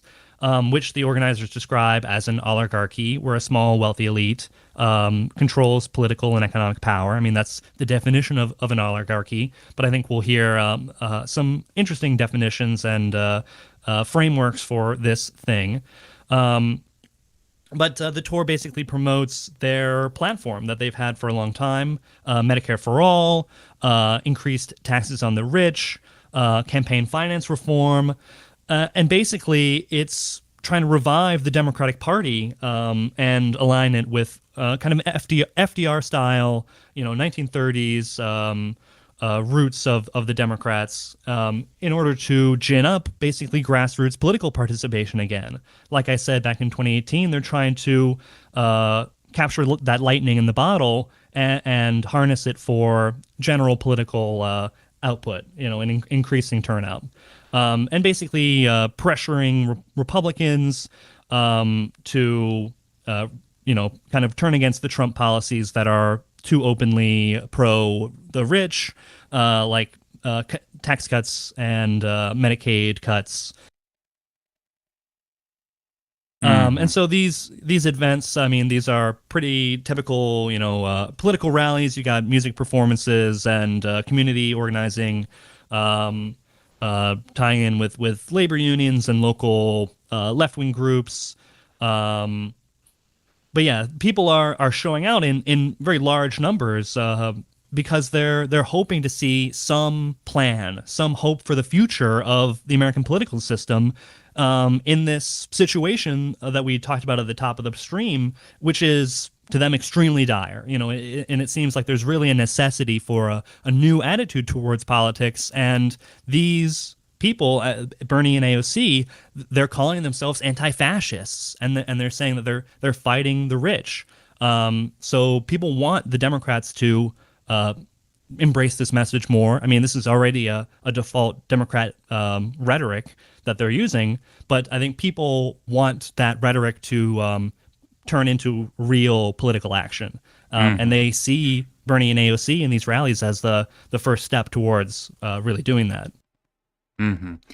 That's interesting because their tour is named by Oligarchy, and it's interesting what they mean by oligarchy. I mean, we can give another wonderful definition by AOC about what oligarchy is. And this is a quote from one of these rallies at Fight Oligarchy, where she says, oligarchy is screwing over working and middle-class Americans so that they, the rich, can steal from our healthcare, Social Security, and veterans to pay for tax cuts for the rich and bailouts for their crypto billionaire friends. But there's a word for this kind of thing: corruption. So basically, she's saying, oligarchy and the rule of the rich, that this is corruption. And somehow Trump represents a special form of this oligarchy. And I think we have a little more on this from Bernie. Yes, I wanted to say so. When it was Biden, the state was good, the capitalists were good, and there was no corruption. But when there is Trump, like, it's literally the same state, literally the same Senate, the same Congress, basically the same laws. Again, we discussed this earlier, but generally it's the same state. And now, for some reason, everything turned from plus to minus. Right. And I wanted to point out one specific thing she says, where she's saying that bailouts for their crypto billionaire friends. So she's talking about cryptocurrency, basically, and these tech finance people who are really big on cryptocurrency. And she's saying basically that this is a kind of billionaire that's worse than a normal billionaire. And it goes back to her previous discussion about Bill Gates and Warren Buffett, where she's saying, oh, no, not all billionaires are personally bad or personally immoral. But now she's identifying specific billionaires. I mean, particularly the ones that are supporting Trump, I assume she means, and saying, oh, these crypto billionaires, they're really corrupt. As opposed to people like Jeff Bezos or Bill Gates, that they're not corrupt, that this is a totally different kind of political engagement. that Peter Thiel or Elon Musk has. They're the bad billionaires, and then you've got the more neutral, morally neutral billionaires. So I think it's astounding that she's creating this this dichotomy. Mm-hmm. We have one video from one of these Fight Oligarchy Tour speeches, which I will show on the stream. We have prepared some timestamps, and then Thomas will explain what's wrong with these statements.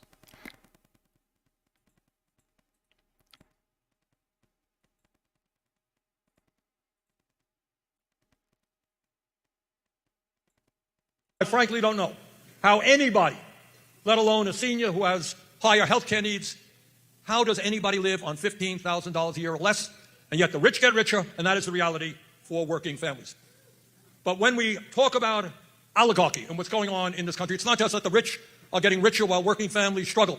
Oligarchy is about political power in a way that we have never seen in the history of America. It's about people like Elon Musk contributing $270 million to Trump's election campaign. But it's not just Musk. It is not just Musk, and it is not just Republicans. Billionaires contribute to the Democratic Party as well.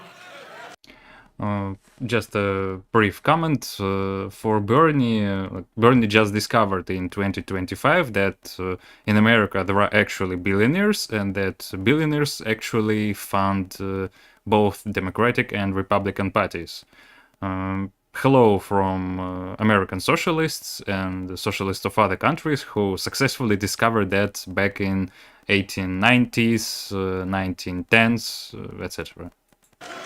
And that is why if we're going to restore democracy to this country, we got to get rid of the Citizens United Supreme Court decision.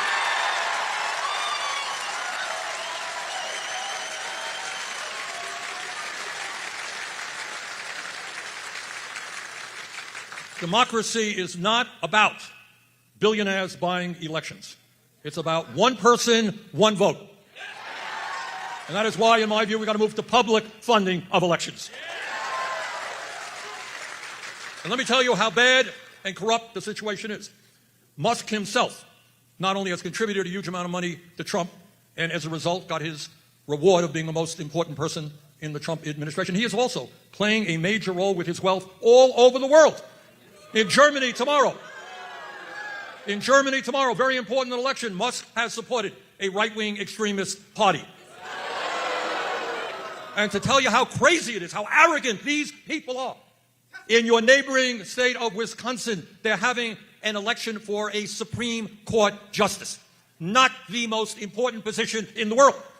But it appears that one of the candidates believes that a woman has the right to control her own body. And if you can believe it, Elon Musk is getting involved in that campaign to defeat that candidate. So let's be clear. When we are taking on Trumpism, we are taking on oligarchy. And you know, lately I have been remembering, I remember both what I learned in probably the 6th grade, but also every year in a city called Vergennes, Vermont, I go to the Memorial Day parade. It's a beautiful event. And every year we go up on the platform and the people who do the parade bring up some high school kid to read Abraham Lincoln's speech at Gettysburg. Okay? And that was, let me tell you what that speech was about and how important it is today. There is Lincoln in Gettysburg, days after this terrible, terrible battle. Thousands of people, soldiers died in order to end the horror of slavery. And Lincoln looks out on that field and he honors those who gave their lives. And he says, and I quote, that we here highly resolve that these dead shall not have died in vain, that this nation under God shall have a new birth of freedom, and that government of the people, by the people, for the people, shall not perish from the earth.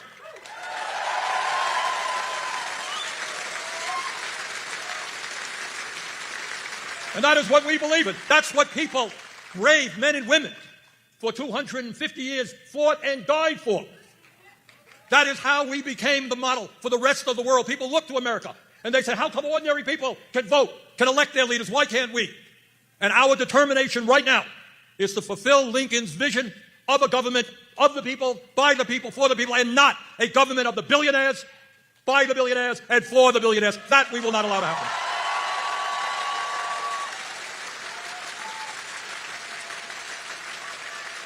But brothers and sisters, we're not just fighting oligarchy, we are fighting Trump's rapid movement toward authoritarianism.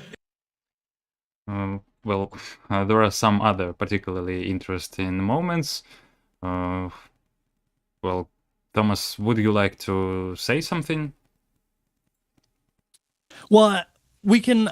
One thing I'd like to really point out is, we talked briefly about how funny it is, his definition of oligarchy, but the other thing I really wanted to fixate on was early on when he's talking about this is why we need public funding of elections. And he's basically saying that that we can fix this pure American democracy that we have that should be working for the people, right? And he's arguing that this democratic system is capable of representing and embodying the will of the people. But something's corrupted it. And it goes into what AOC's definition was about oligarchy means corruption, and he's extending that thesis basically into saying, the whole American system of democracy that actually works. This should work, and we're going to fix it. And one of the things that he finds, in his framing as an anti-fascist, he was talking about fascism. He's saying that we can defeat fascism and remove it from our elections just by getting public funding of elections and replacing private billionaire donations, replacing that with more his model, right? And we talked about how he has his own organizational apparatus around small dollar donations, grassroots political volunteers. He's saying that should be the basis for politics. And I think we can understand that is something that would give him a leg up, particularly, despite whatever positives it would have. But I think we really should find it very farcical and funny that oligarchy, yes, is something new. Apparently, it's something that didn't exist in the past, and that it's increasing, and it can be fixed. With a simple reform. Maybe I don't know if we played the bit about Citizens United as much, but he presents these basic small reforms, public funding of elections, getting rid of Citizens United. These are small radical actions that we can do, and we can transform the American bourgeois system into one that is back to its pure roots, and will really represent the masses, really be democratically representative. Which, if that were true, if it could be so, things would be better policies would be enacted. But I think it's funny that a so-called socialist has such a view of a pure bourgeois democracy. Mm-hmm. Again, don't forget, it wasn't oligarchy and it was not fascism back in 2021, 2024, but it suddenly became oligarchy and fascism when the opposite party sneaked in. Right, and not only that, but with a simple constitutional amendment, Americans can completely root out fascism and prevent it from rising in the future. And we would have a totally satisfactory answer to the political crisis and economic crisis that we're in if we just do this one simple trick. Mm-hmm. Just vote for Democrats and you will 100% get rid of fascism.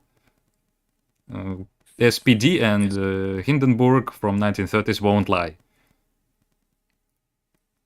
Well, exactly. And one thing I do want to highlight particularly is he talks about Citizens United, which is something that Bush helped pass, which came into policy, I think, in 2010 or so, that gave corporations the right to participate in political elections, so to speak, right? They became people with this Citizens United ruling by the Supreme Court, and so they could influence political elections and things like that with their money. So he wants to get rid of this, and that'll be the biggest step towards real socialism, and at least anti-fascism from his perspective. And he presents this as kind of this radical kind of pie in the sky dream, almost like the other things he lists. And I think maybe we'll play a little more about the policies that he's really known for, Medicare for all and such, that are presented as kind of these lofty goals that we will accomplish through long, hard struggle. And he's presenting the amendment to get rid of Citizens United in the same way. That it's going to be, it's this overall goal that he has. But let's look at only 2 years ago when House Democrats, and supported by dozens of people in the House of Representatives, proposed this very amendment, proposed to get rid of Citizens United. And so it's not just a Bernie thing. I forget who all supported this, but Bernie's a senator. He's not in the House. So something that he's presenting as this radical solution, this anti-fascist answer to the political crisis we're in, and that will totally transform the basis of American politics, this thing that he's proposing as his own radical measure is being proposed by the Democrats themselves.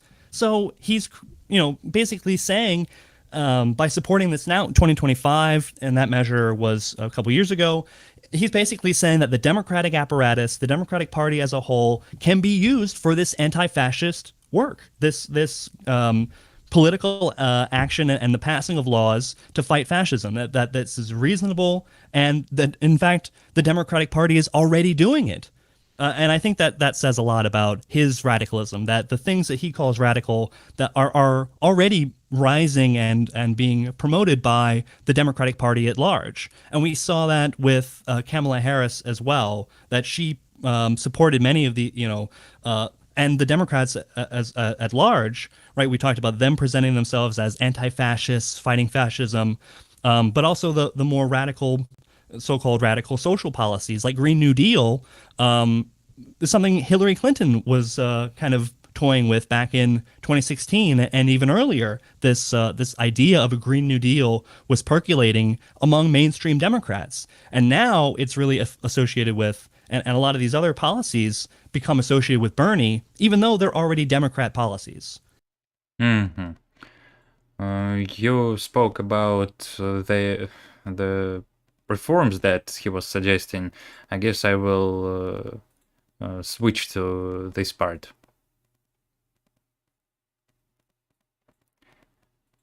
And before I do that, again, hello to everyone who joined us recently. Today we are discussing what's wrong with Bernie and AOC. We have already figured out that AOC considers the United Kingdom to be a socialist state, and Bernie just found out in 2025 that there is an oligarchy in the United States. While normal people found this out more than a century ago. Right now, switching to the timestamp.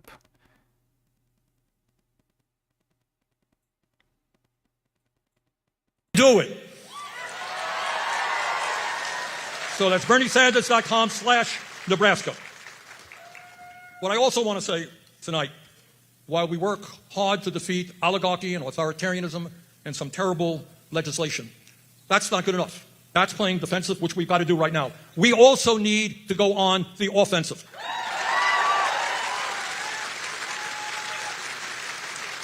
And what I want to remind you of, because it's easy to forget, we are not a poor country. If we were a really poor country, we'd be having a different type of discussion.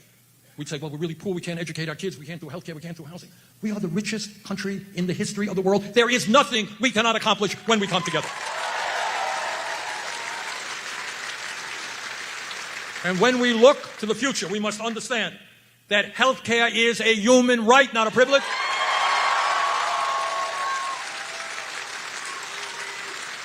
And we have got to end the disgrace of being the only major country on earth not to guarantee health care to all people as a human right.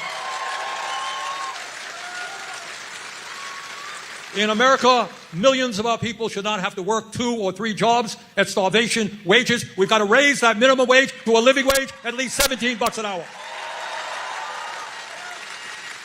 And right now, People all over this country are desperate to join unions.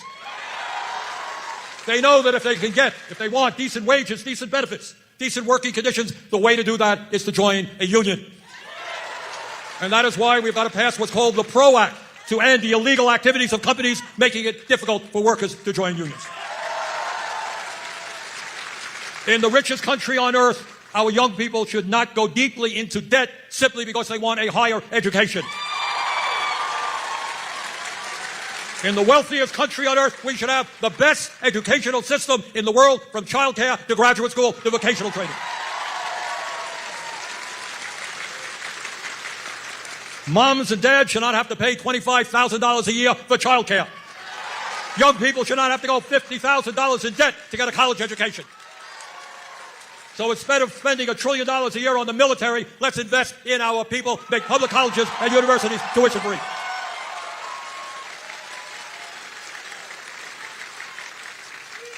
We must address the housing crisis. Put lots of people to work at good union jobs, building the millions of units of low-income and affordable housing that we need. And for the sake of our kids and future generations, we must lead the world in transforming our energy system and combating climate change and create. And we will not stand by and allow bigotry to show its ugly face in America. We're going to stand tall against all forms of bigotry. We can do it.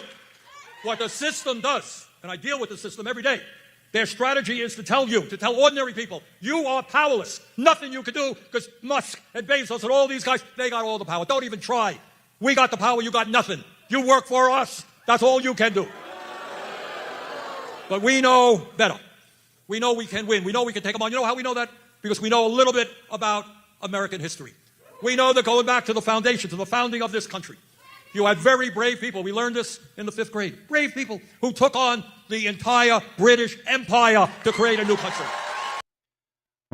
Well, there I'd like to add that probably the majority of his audience is from, they were probably born in somewhere 1980s, 1990s, and he's telling them that he's creating an image of, good old days when your opinion mattered. I don't know, for them it was like 1990s, early 20s. Yeah, so the core elements seem to be Medicare for all, student loan debt forgiveness. By the way, this is something that even I, as Russian, know that this is a very big problem in the United States, and even Biden came to power under the slogan of forgiving student loan debts and Green New Deal. Thomas, would you like to expand on these topics? Right, and bringing up Biden is pretty relevant for this as well. That starting with Medicare for All, we've heard this for a long time now from Bernie. It's the main pillar of the DSA's political platform, and I brought up Bernie, or I brought up Biden and the relevance of that. Biden is one of the few Democratic candidates from 2020 who didn't at one point support Medicare for All. And I want to point out that the Democrats know the potential of social democracy. They know its importance as a radicalizing, or should I say, as a tool for engendering public support for them. Even if they don't pass it, by talking about it and putting it on the table, they are really attracting a broader base of people into their political circle. But at the same time that they toy with it and have it in their mouths, they fought to make sure that it wasn't a realistic possibility. And I'm sure many Bernie people will say, that's only proves the radicalism of Bernie. But I really want to point out that what Bernie talks about as being, the radical offensive against fascism, as he describes it, Medicare for All was supported by Kamala Harris. It was supported by all the other contestants in the Democrat presidential nomination in 2020, even though we're supposed to think that this is, the grand socialist project for America, right? We're going to transform the American system in line with FDR in the 1930s, right? With all the social services and state services that defined that era, that we're going to bring them into the modern era. Basically proposing a cheap imitation of the UK's version of this, the National Healthcare Service, which itself is just a poor copy of the state healthcare system that provided free universal healthcare to people in the Soviet Union. And that's one thing that jumped out at me hearing this again from Bernie, where he's talking about, we're not a poor country. We're not one of those poor countries. We're the richest country in the world. Why don't we have the benefits from being the richest country in the world? I mean, I think that's an interesting thing for him to talk about. But I just want to point out that, the Soviet Union was not the richest country in the world, or Tsarist Russia that it came from, that this was not, Tsarist Russia and the people of Russia were not the richest people in the world. And yet they were able to transform their country and their economy into one that was able to, despite the, the low, having less money than, the Western countries that were able to, like Sweden and the UK and even America, that were able to use their money to fund social services. Even without being the richest country in the world, the Soviet Union was able to create this wealthy healthcare system, or this really robust and effective healthcare system. So it's very, very interesting that he says that he frames it in that way, that, oh, if we were poor, we wouldn't even be talking about this.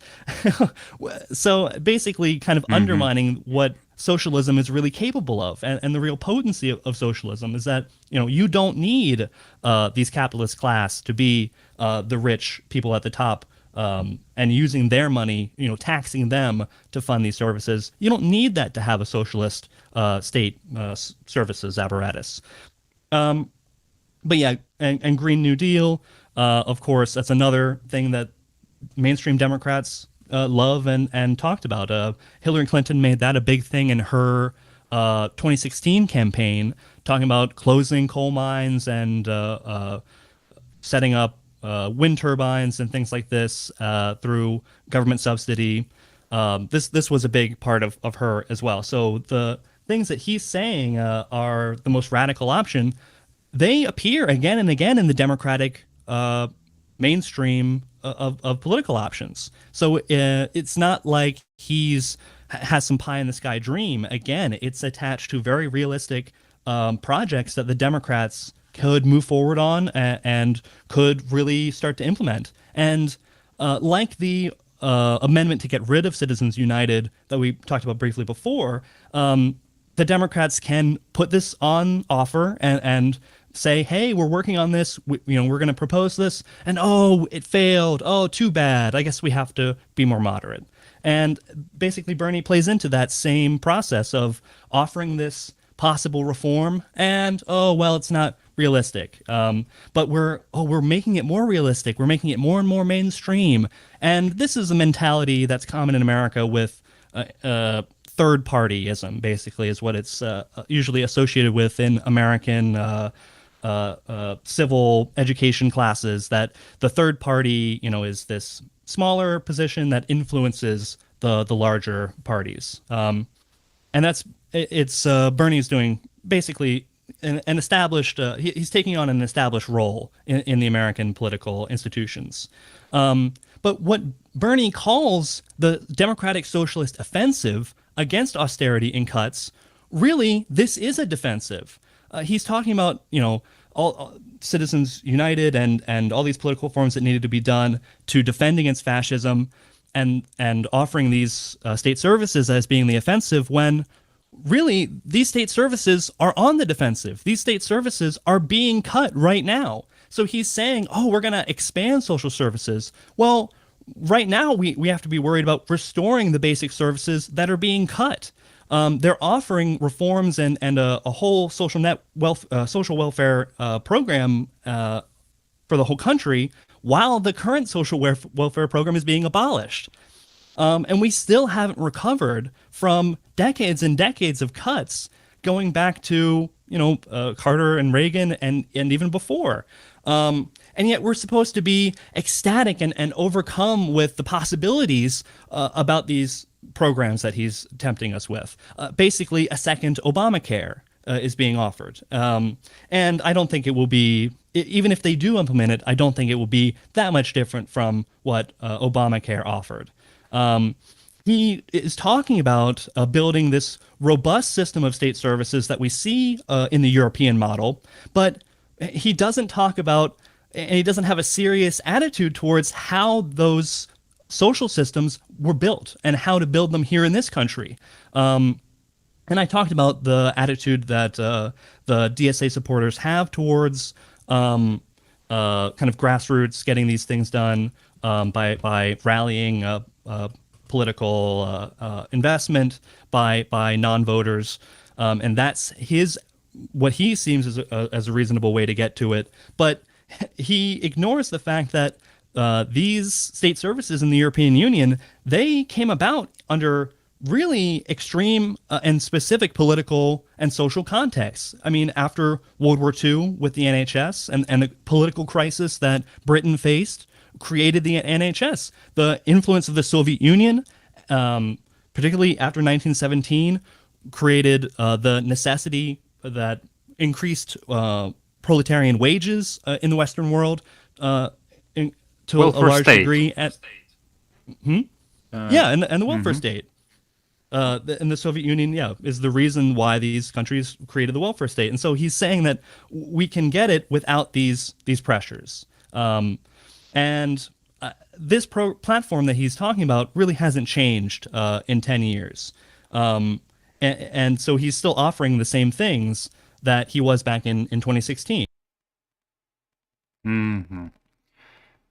And again, all these loud speeches about Lincoln, about restoring democracy, about the vote of the common people, seems to be for the sole purpose of, guys, just elect me and I will do something.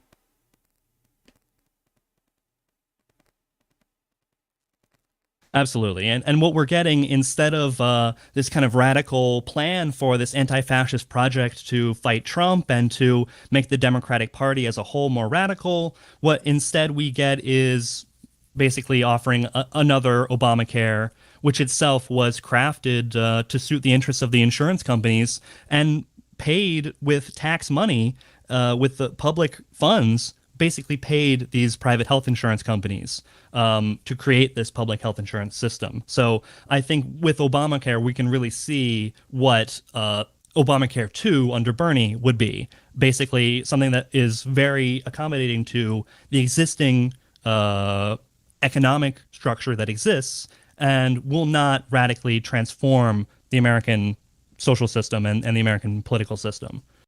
Mm-hmm.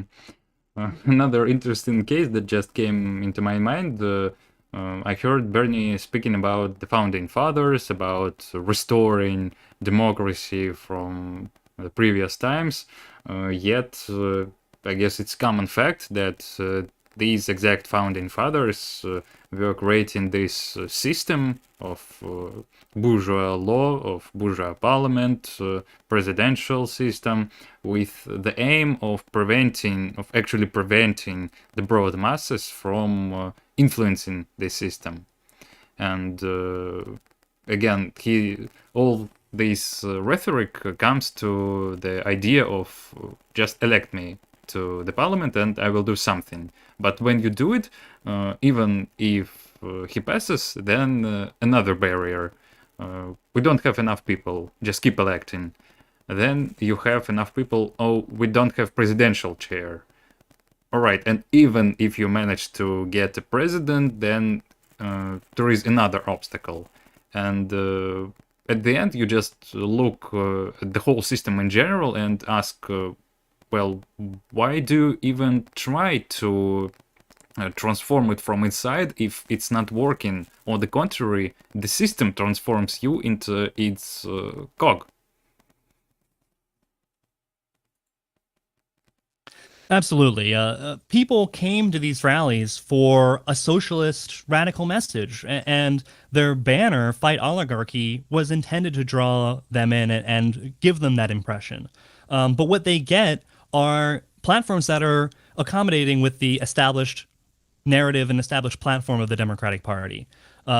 This fake anti-fascism that Bernie and AOC are always talking about, the Democrats themselves are not afraid to use the same rhetoric and to use this idea of fascism for their own electoral competition.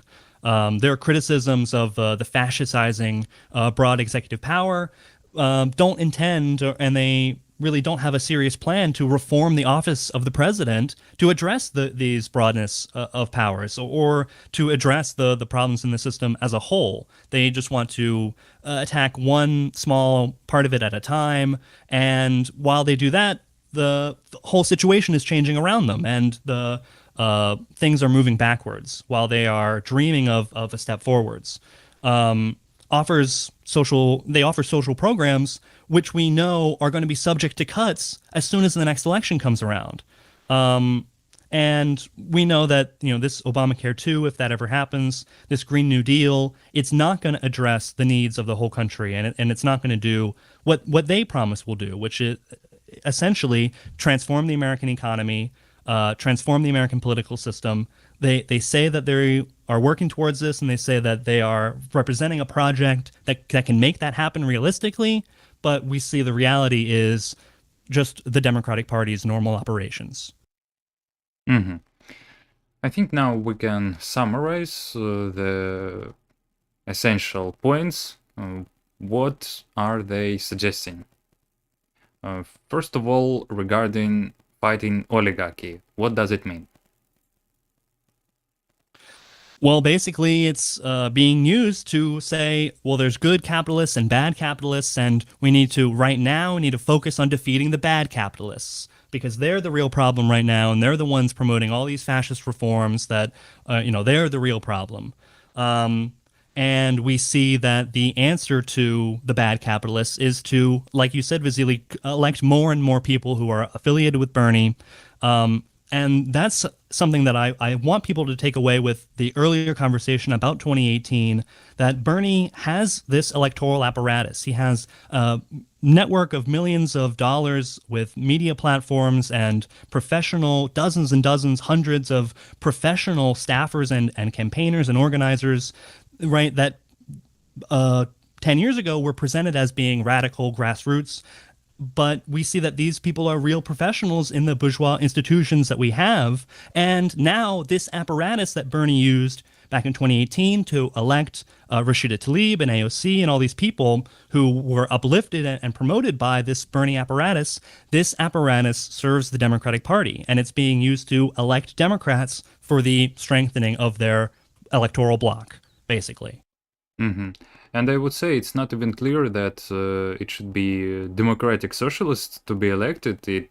For example, I for myself had an impression that he just uses all these populist phrases about restoring democracy, etc., for electing just Democrats in general. And that's absolutely true, and it's absolutely correct.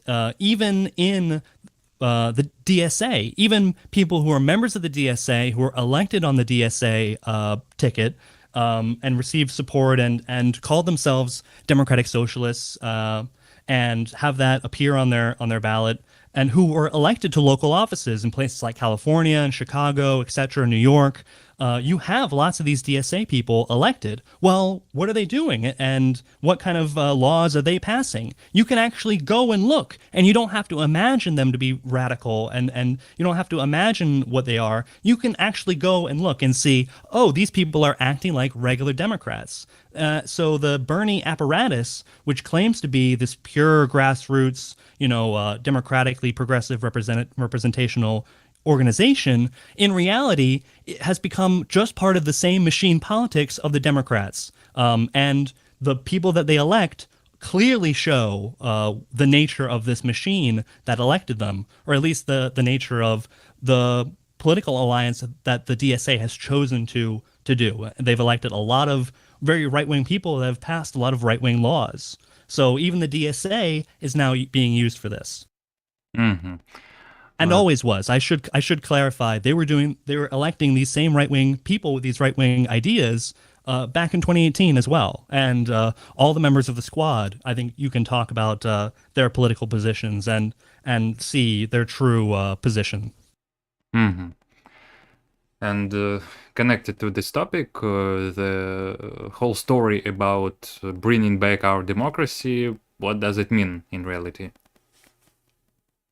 Well, I mean, it's creating a fiction of what our democracy really is. And you outlined it pretty well, talking about the founding fathers, the idea of the founding fathers, right? That there's this pure, real democracy that the founding fathers created and that has been somehow corrupted by money. When that's just an ahistorical view of what the American revolutionary project back in the 1770s and 1790s, what political system that they really created. You're lying to the people about the nature of this system, and creating a fiction of nostalgia and of the good old days. That the 80s and 90s were actually kind of this height of democratic norms and democratic principles in modern America. But this just covers up the real essence of the political system that Bernie is a part of, the real essence of the American state, which is the interests of capital, and bringing those interests of capital into political reality behind the facade of democratic support and popular legitimacy. Both parties, both Democrats and Republicans, serve big capital. And sometimes it might seem that Bernie reflects that. But in line with the Democratic Party, he's talking about, let's bring back this 1980s, 1990s democracy, back when democracy was really existing. Let's bring back, basically Obama. Let's have another Obama. And that's going to only be possible, Bernie says, through these progressive reforms and supporting his faction in this political fight. I mean, their ideal is basically FDR, for Delano Roosevelt, and that's about as radical as they can imagine. So it's just capitalism with this embellishment of social reforms, the welfare state that Americans look at across the water and they see in Europe and they want for themselves. Mm-hmm. And what about Medicare for all and other connected measures? Well, we see with Obamacare that this populist program, so-called, can be carried out in a number of ways. And people still really love Obamacare. So I think that would be a model for what they might really do. But in reality, this is a populist policy that was put up on in the display window for the American the shopper in the marketplace of ideas. It was put up in the shop window and then it gets taken down as soon as it's not needed. So as soon as Democrats regain the majority in the legislature, they're going to drop this platform, even if some of their biggest representatives are talking about Medicare for all. And it's the same with the tuition-free public colleges and student debt cancellation. They make these popular promises, but there's no reasonable expectation that they're going to be moved forward on, that there's going to be any movement towards actually passing these things. But the temptation of it is going to get people more and more to elect Democrat representatives in the Bernie faction, basically. But we know that the people that the DSA represents, the people that the Bernie faction supports, aren't necessarily going to be socialist or left-wing, and they're not going to necessarily vote for those. They might as well be right-wing. If you look at the slate of people who actually were elected, you see a lot of right-wing people as much as left-wing people. So there's no promise that even a Bernie faction spearheading the way on this, that they will even do it. We should be pretty concerned or pretty aware that this is not going to be brought into practice. Mm-hmm.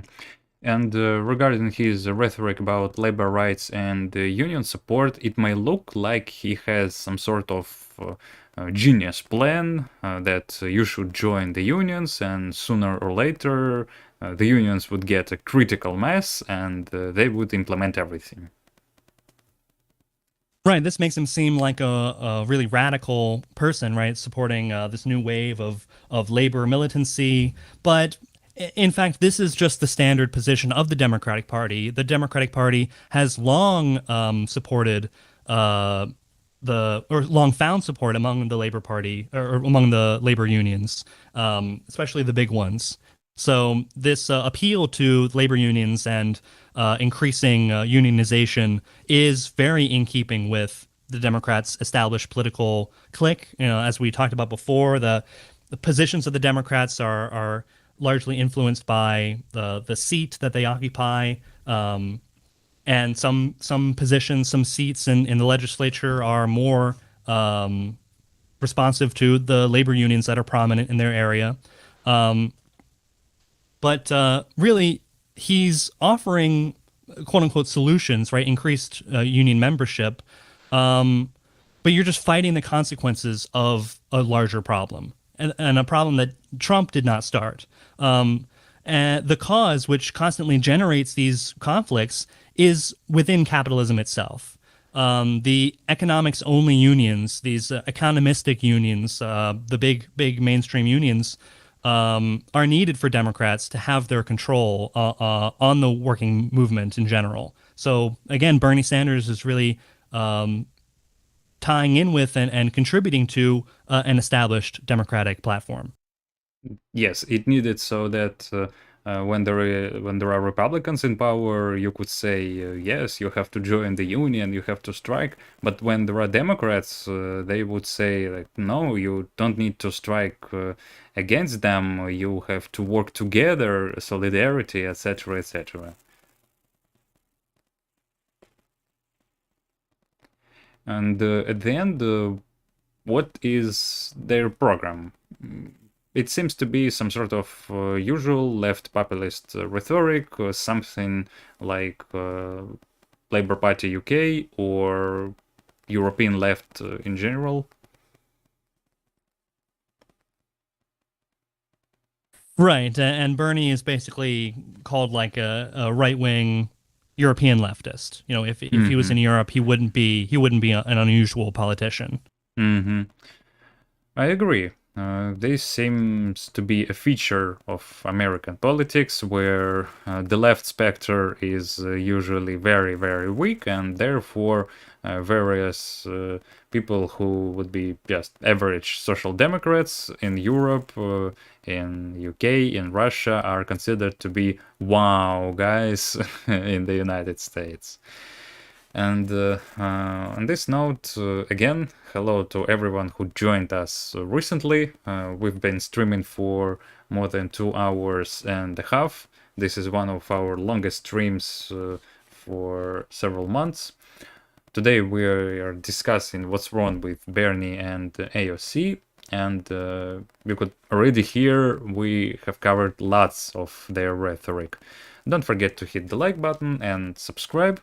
And now, when we discovered all these problems or these issues, it's important to say what should American workers, should American communists, socialists know about Bernie and AOC. Well, I would say the most important thing is that you can't understand them purely on their own rhetoric. And I think more and more people around them are inflating and hyping up the real rhetoric. And I think we're hearing terms like class war and working class movement and working class politics more and more, even by Bernie and AOC. But this is how they portray themselves. And we have to look at their actual policies and actions and the actual role that they play in the greater political process. They claim, I mean, and towards that, and towards piercing that veil of illusion, we have to look at the reality of their biographies, which contradicts their claimed identities as, you know, working class people or working class representatives. Their biographies show that they're normal career politicians. They get their foothold in the system. They sit in a comfortable place and attract attention, and they associate with certain structures, and they gain people and attach them to their structures, drawing them in with grand promises that really turn out to be a honeypot. They talk a lot about freedom and democracy and justice, but in reality, they want to return to Biden's course. And a lot of the Biden policies they want to repeat or resurrect for any future democratic political process. Basically, just embellishing and adding on a little bit more of the welfare state to what Biden has established as the Democratic platform. Again, in reality, we see that there is no talk of any socialism, and they just want to keep everything more or less the same, maybe with some flavor of social guarantees, like in the United Kingdom or Europe.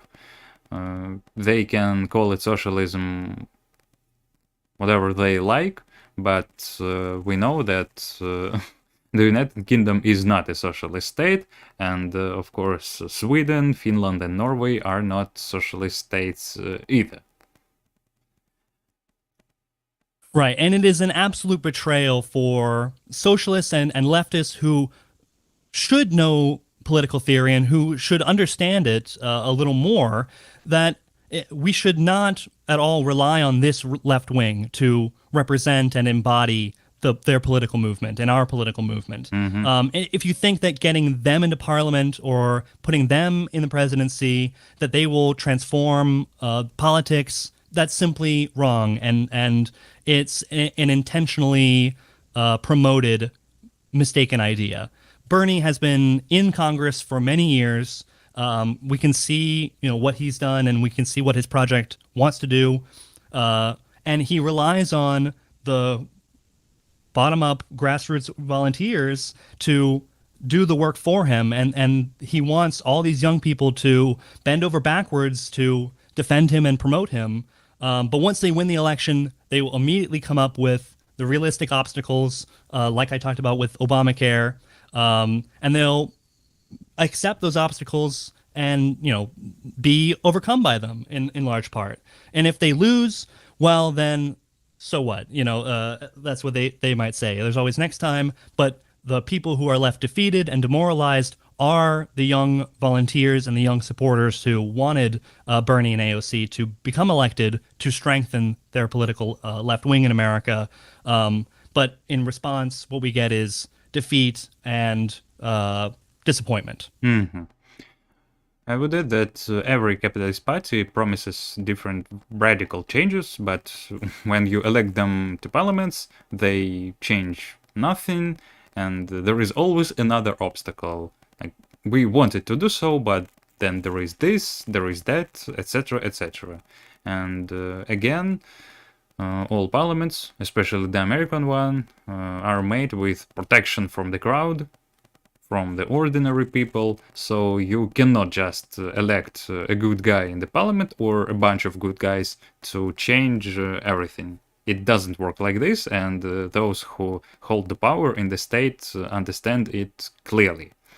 Also, about just a few words about so-called Scandinavian socialism. We have a video on our channel which is just called like this, Scandinavian Socialism, Nordic Model. Watch it if you didn't watch it before, and here we explain everything wrong with Scandinavian so-called socialism. If you don't know, it was built on racism, it was built on just some social welfare measures, and it's all these measures are being demolished right now. Right, and I think a lot of the confusion that we're seeing is one that confuses capitalism as being a system that can have socialism within it. And I think a lot of the supporters of Bernie and AOC, they really do have that basic misunderstanding of what capitalism is, what socialism is, and they think that you can have a mix of both. And they say, well, why shouldn't we? Well, in reality, when we're talking about the populist movement to bring this about, Trump himself presented himself as being anti-imperialist, as being left-wing and populist, right? He said that he was against the conflict in Ukraine. There was no war under Trump. under Trump that they left Afghanistan, and he's continuing that today. He's doing the new deals, and I think they stopped bombing Yemen recently. And Trump is still in his second term presenting himself as the kind of anti-war populist candidate, and now Bernie and AOC, they're the representatives of the Democratic Party. They talk about some lost democracy, right? That they say similar things as Trump. That they say, they make claims like, there's no major deportations, right? This deportation problem didn't exist under us. Well, where were they? Who were they looking at? Biden.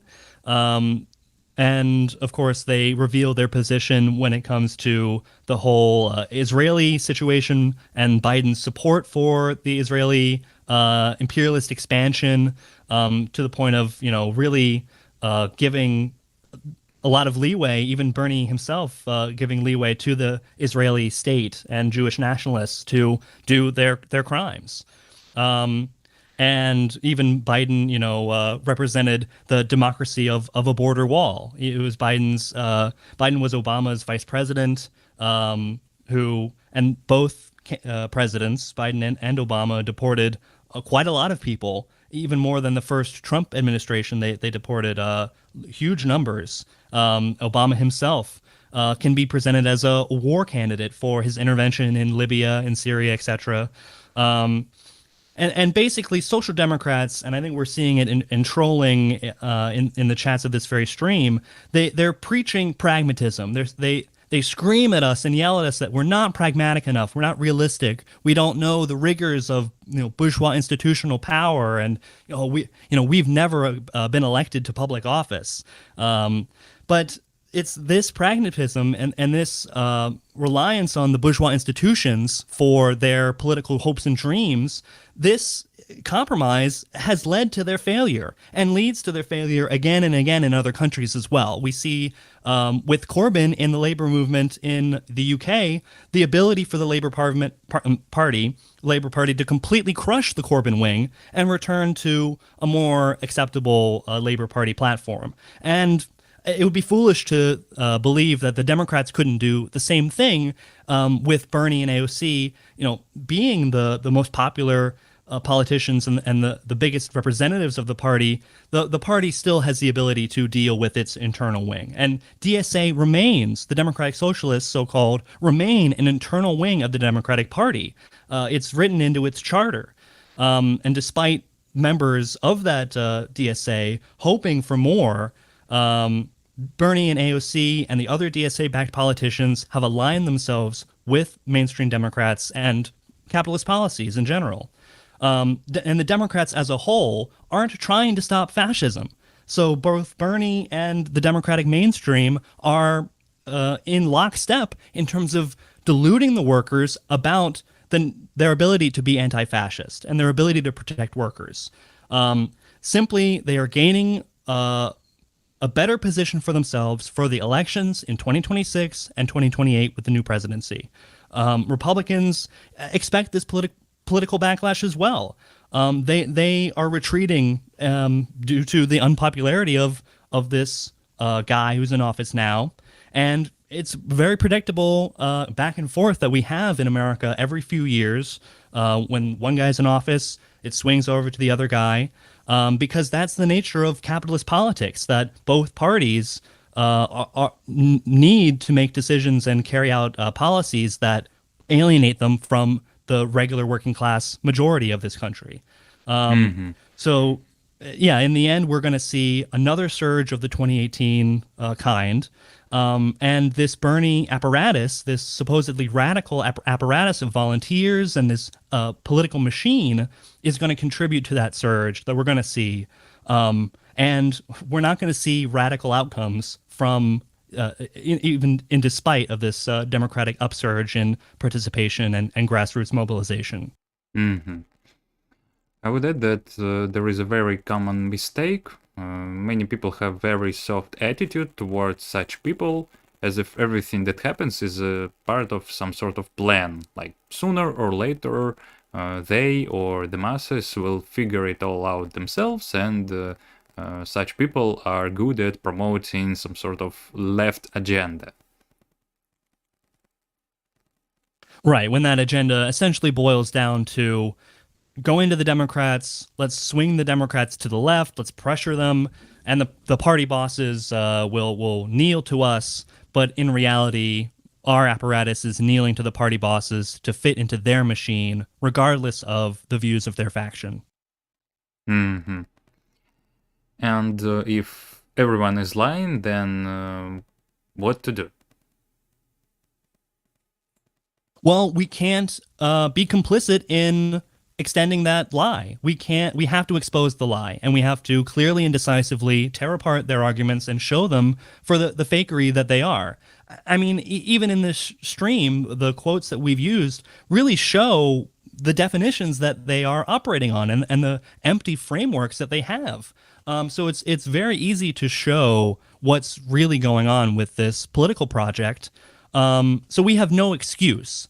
When they call themselves leftists and socialists, AOC can wear as many dresses with slogans about the rich as she wants, but the truth of what leftism or what socialism is what really matters, and that's what's really important to us and the left-wing project in general. Of course, this doesn't make the Republicans good or any better. We're not trying to say that the Republicans are exactly the same. But what's important to us is that the Democrats and the Republicans both share the interests of capital, and we do not care that some do it using the rainbow flag and anti-racism, while others use the MAGA cap and racism. We can't operate on surface level rhetoric, and I think that's what we still find among a lot of people who are really interested in Bernie and AOC and the DSA, is that the rhetoric is what's so powerful and persuasive. American workers need to realize that they are being manipulated. In a bourgeois society of hypocrisy, politicians will smile at you and they'll tell you about the value of your opinion and about the value of the masses, and then behind your back, they will basically count you like sheep to form the percentages they need to elect the right candidate, a moderate one, to get elected into a certain electoral district to forward some, broader plan that they really do have. And this plan, the plan that they really do have, which involves, calculated efforts to elect, this person there, that person there, this plan is a Democrat plan, and it's not. People confuse it mistakenly with this plan for a greater socialist transformation of America, when in reality it's very obvious that this is a simple electoral process. Mm-hmm. And they tell you about the return of democracy. They hope that you will forget that Democrats and Republicans consequentially worsened your quality of life. Absolutely. And this is the point at which American communists need to fight back against these populist misleaders and organize. And there are some individuals who talk about the need for an independent struggle, but promote the idea of creating a kind of broad front of the left, and even breaking that away from the Democratic Party. They say that it's necessary to create a market of ideas of the left that oppose the Democrats, like the DSA, only even more left-wing, even more devoted to the left.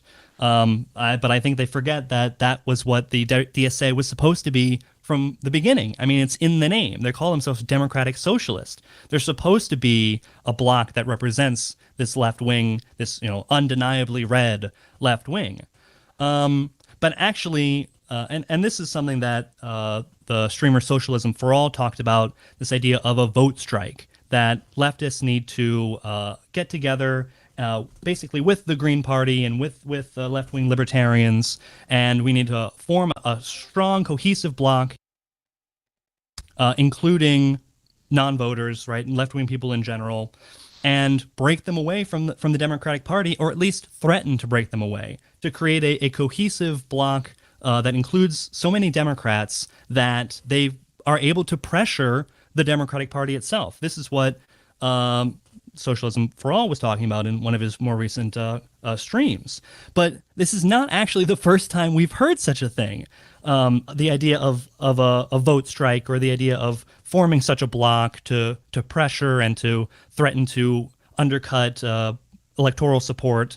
Back in 2016 and 2020, leading advocates of Bernie and the DSA, like Matt Bruenig, who's one of their lawyers and media figureheads, they actually argued for this very idea that's now being presented by some as a real communist left-wing answer.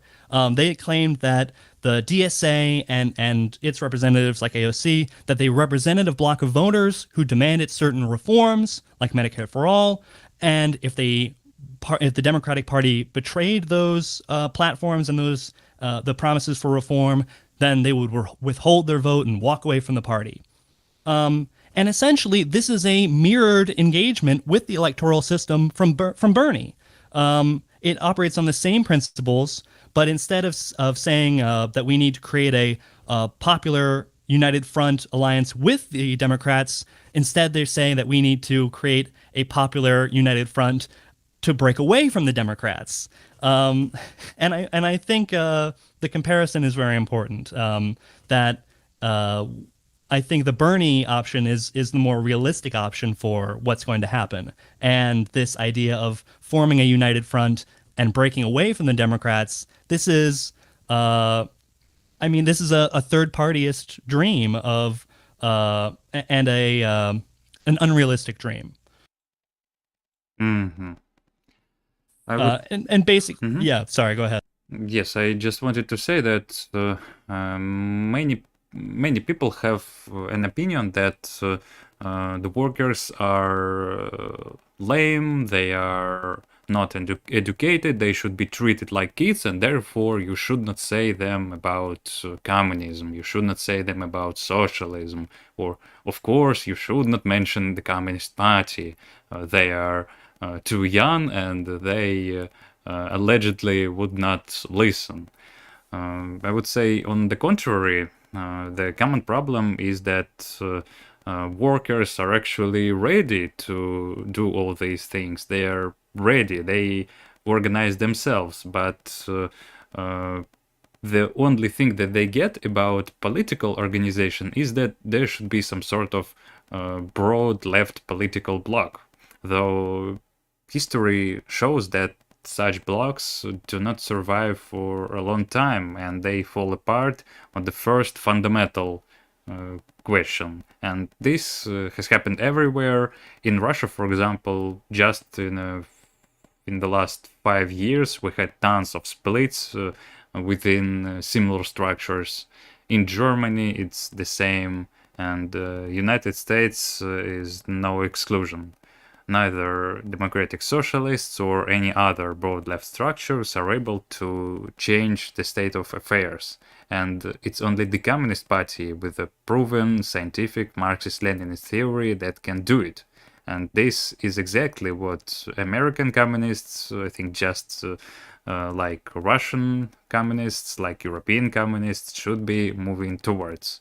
What we need is not a bloc, not some sort of media figures, but a real communist organization, real communist party.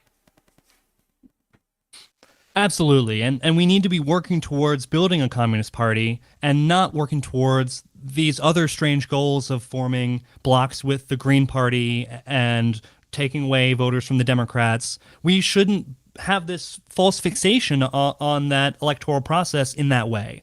When we talk about the Communist Party, it is a difficult prospect. Is it going to be difficult to build? Yes, especially in the current moment. This is a incredible challenge that we need to tackle, and it's many times more difficult for us to do this today than for the Bolsheviks 100 years ago. We live in a different time with much worse conditions. The defeat of the Socialist Bloc, the triumph of reaction all around the world, and now the approach of new world wars. And yet there will be a victory if we communists work for it and if we build for it. Mm-hmm. It's enough to say that during Marx's period, there was an opinion that the proletarian revolution in Russia was unlikely or almost impossible. But nevertheless, it happened, though Russia was the bastion of reaction, the European policeman, just like the US nowadays.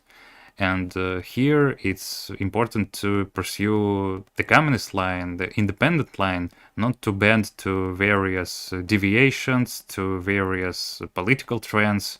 This is what the examples of Lenin and Stalin show us. Just do what is required to do. Do not succumb to any deviations, and if you contribute consistently, your work will pay off. Right. The things that leftists need, the things that I think we all agree that we need, the movement and the organizations, they will not come from nowhere. And I think we've revealed that it is a mistake to think that it will come from this Bernie and AOC project specifically. We need a communist party and a communist movement, and there is no cheap and readily accessible alternative to replace that. Mm-hmm. Well, on this note, I think we will be concluding our stream. Big thanks to everyone who joined us today. We provided tons of information. Again, we've been streaming for almost 3 hours. This is our record for this year. Our previous streams were way smaller. And I think that's because we had a lot of essential topics to cover. The current position in the US, the essence of Bernie and AOC, the positions that they defend, and the arguments they use to defend themselves. All these require to be debunked, and it's important to give the actual position.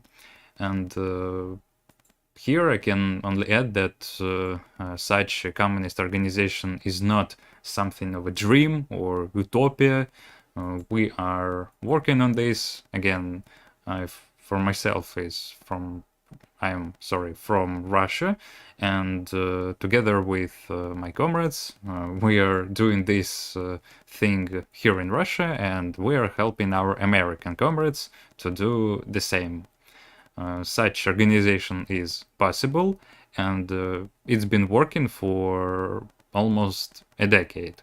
So if you want to help us, and I expect that you want, I think communists across the world are interested in having good communist organizations in each country.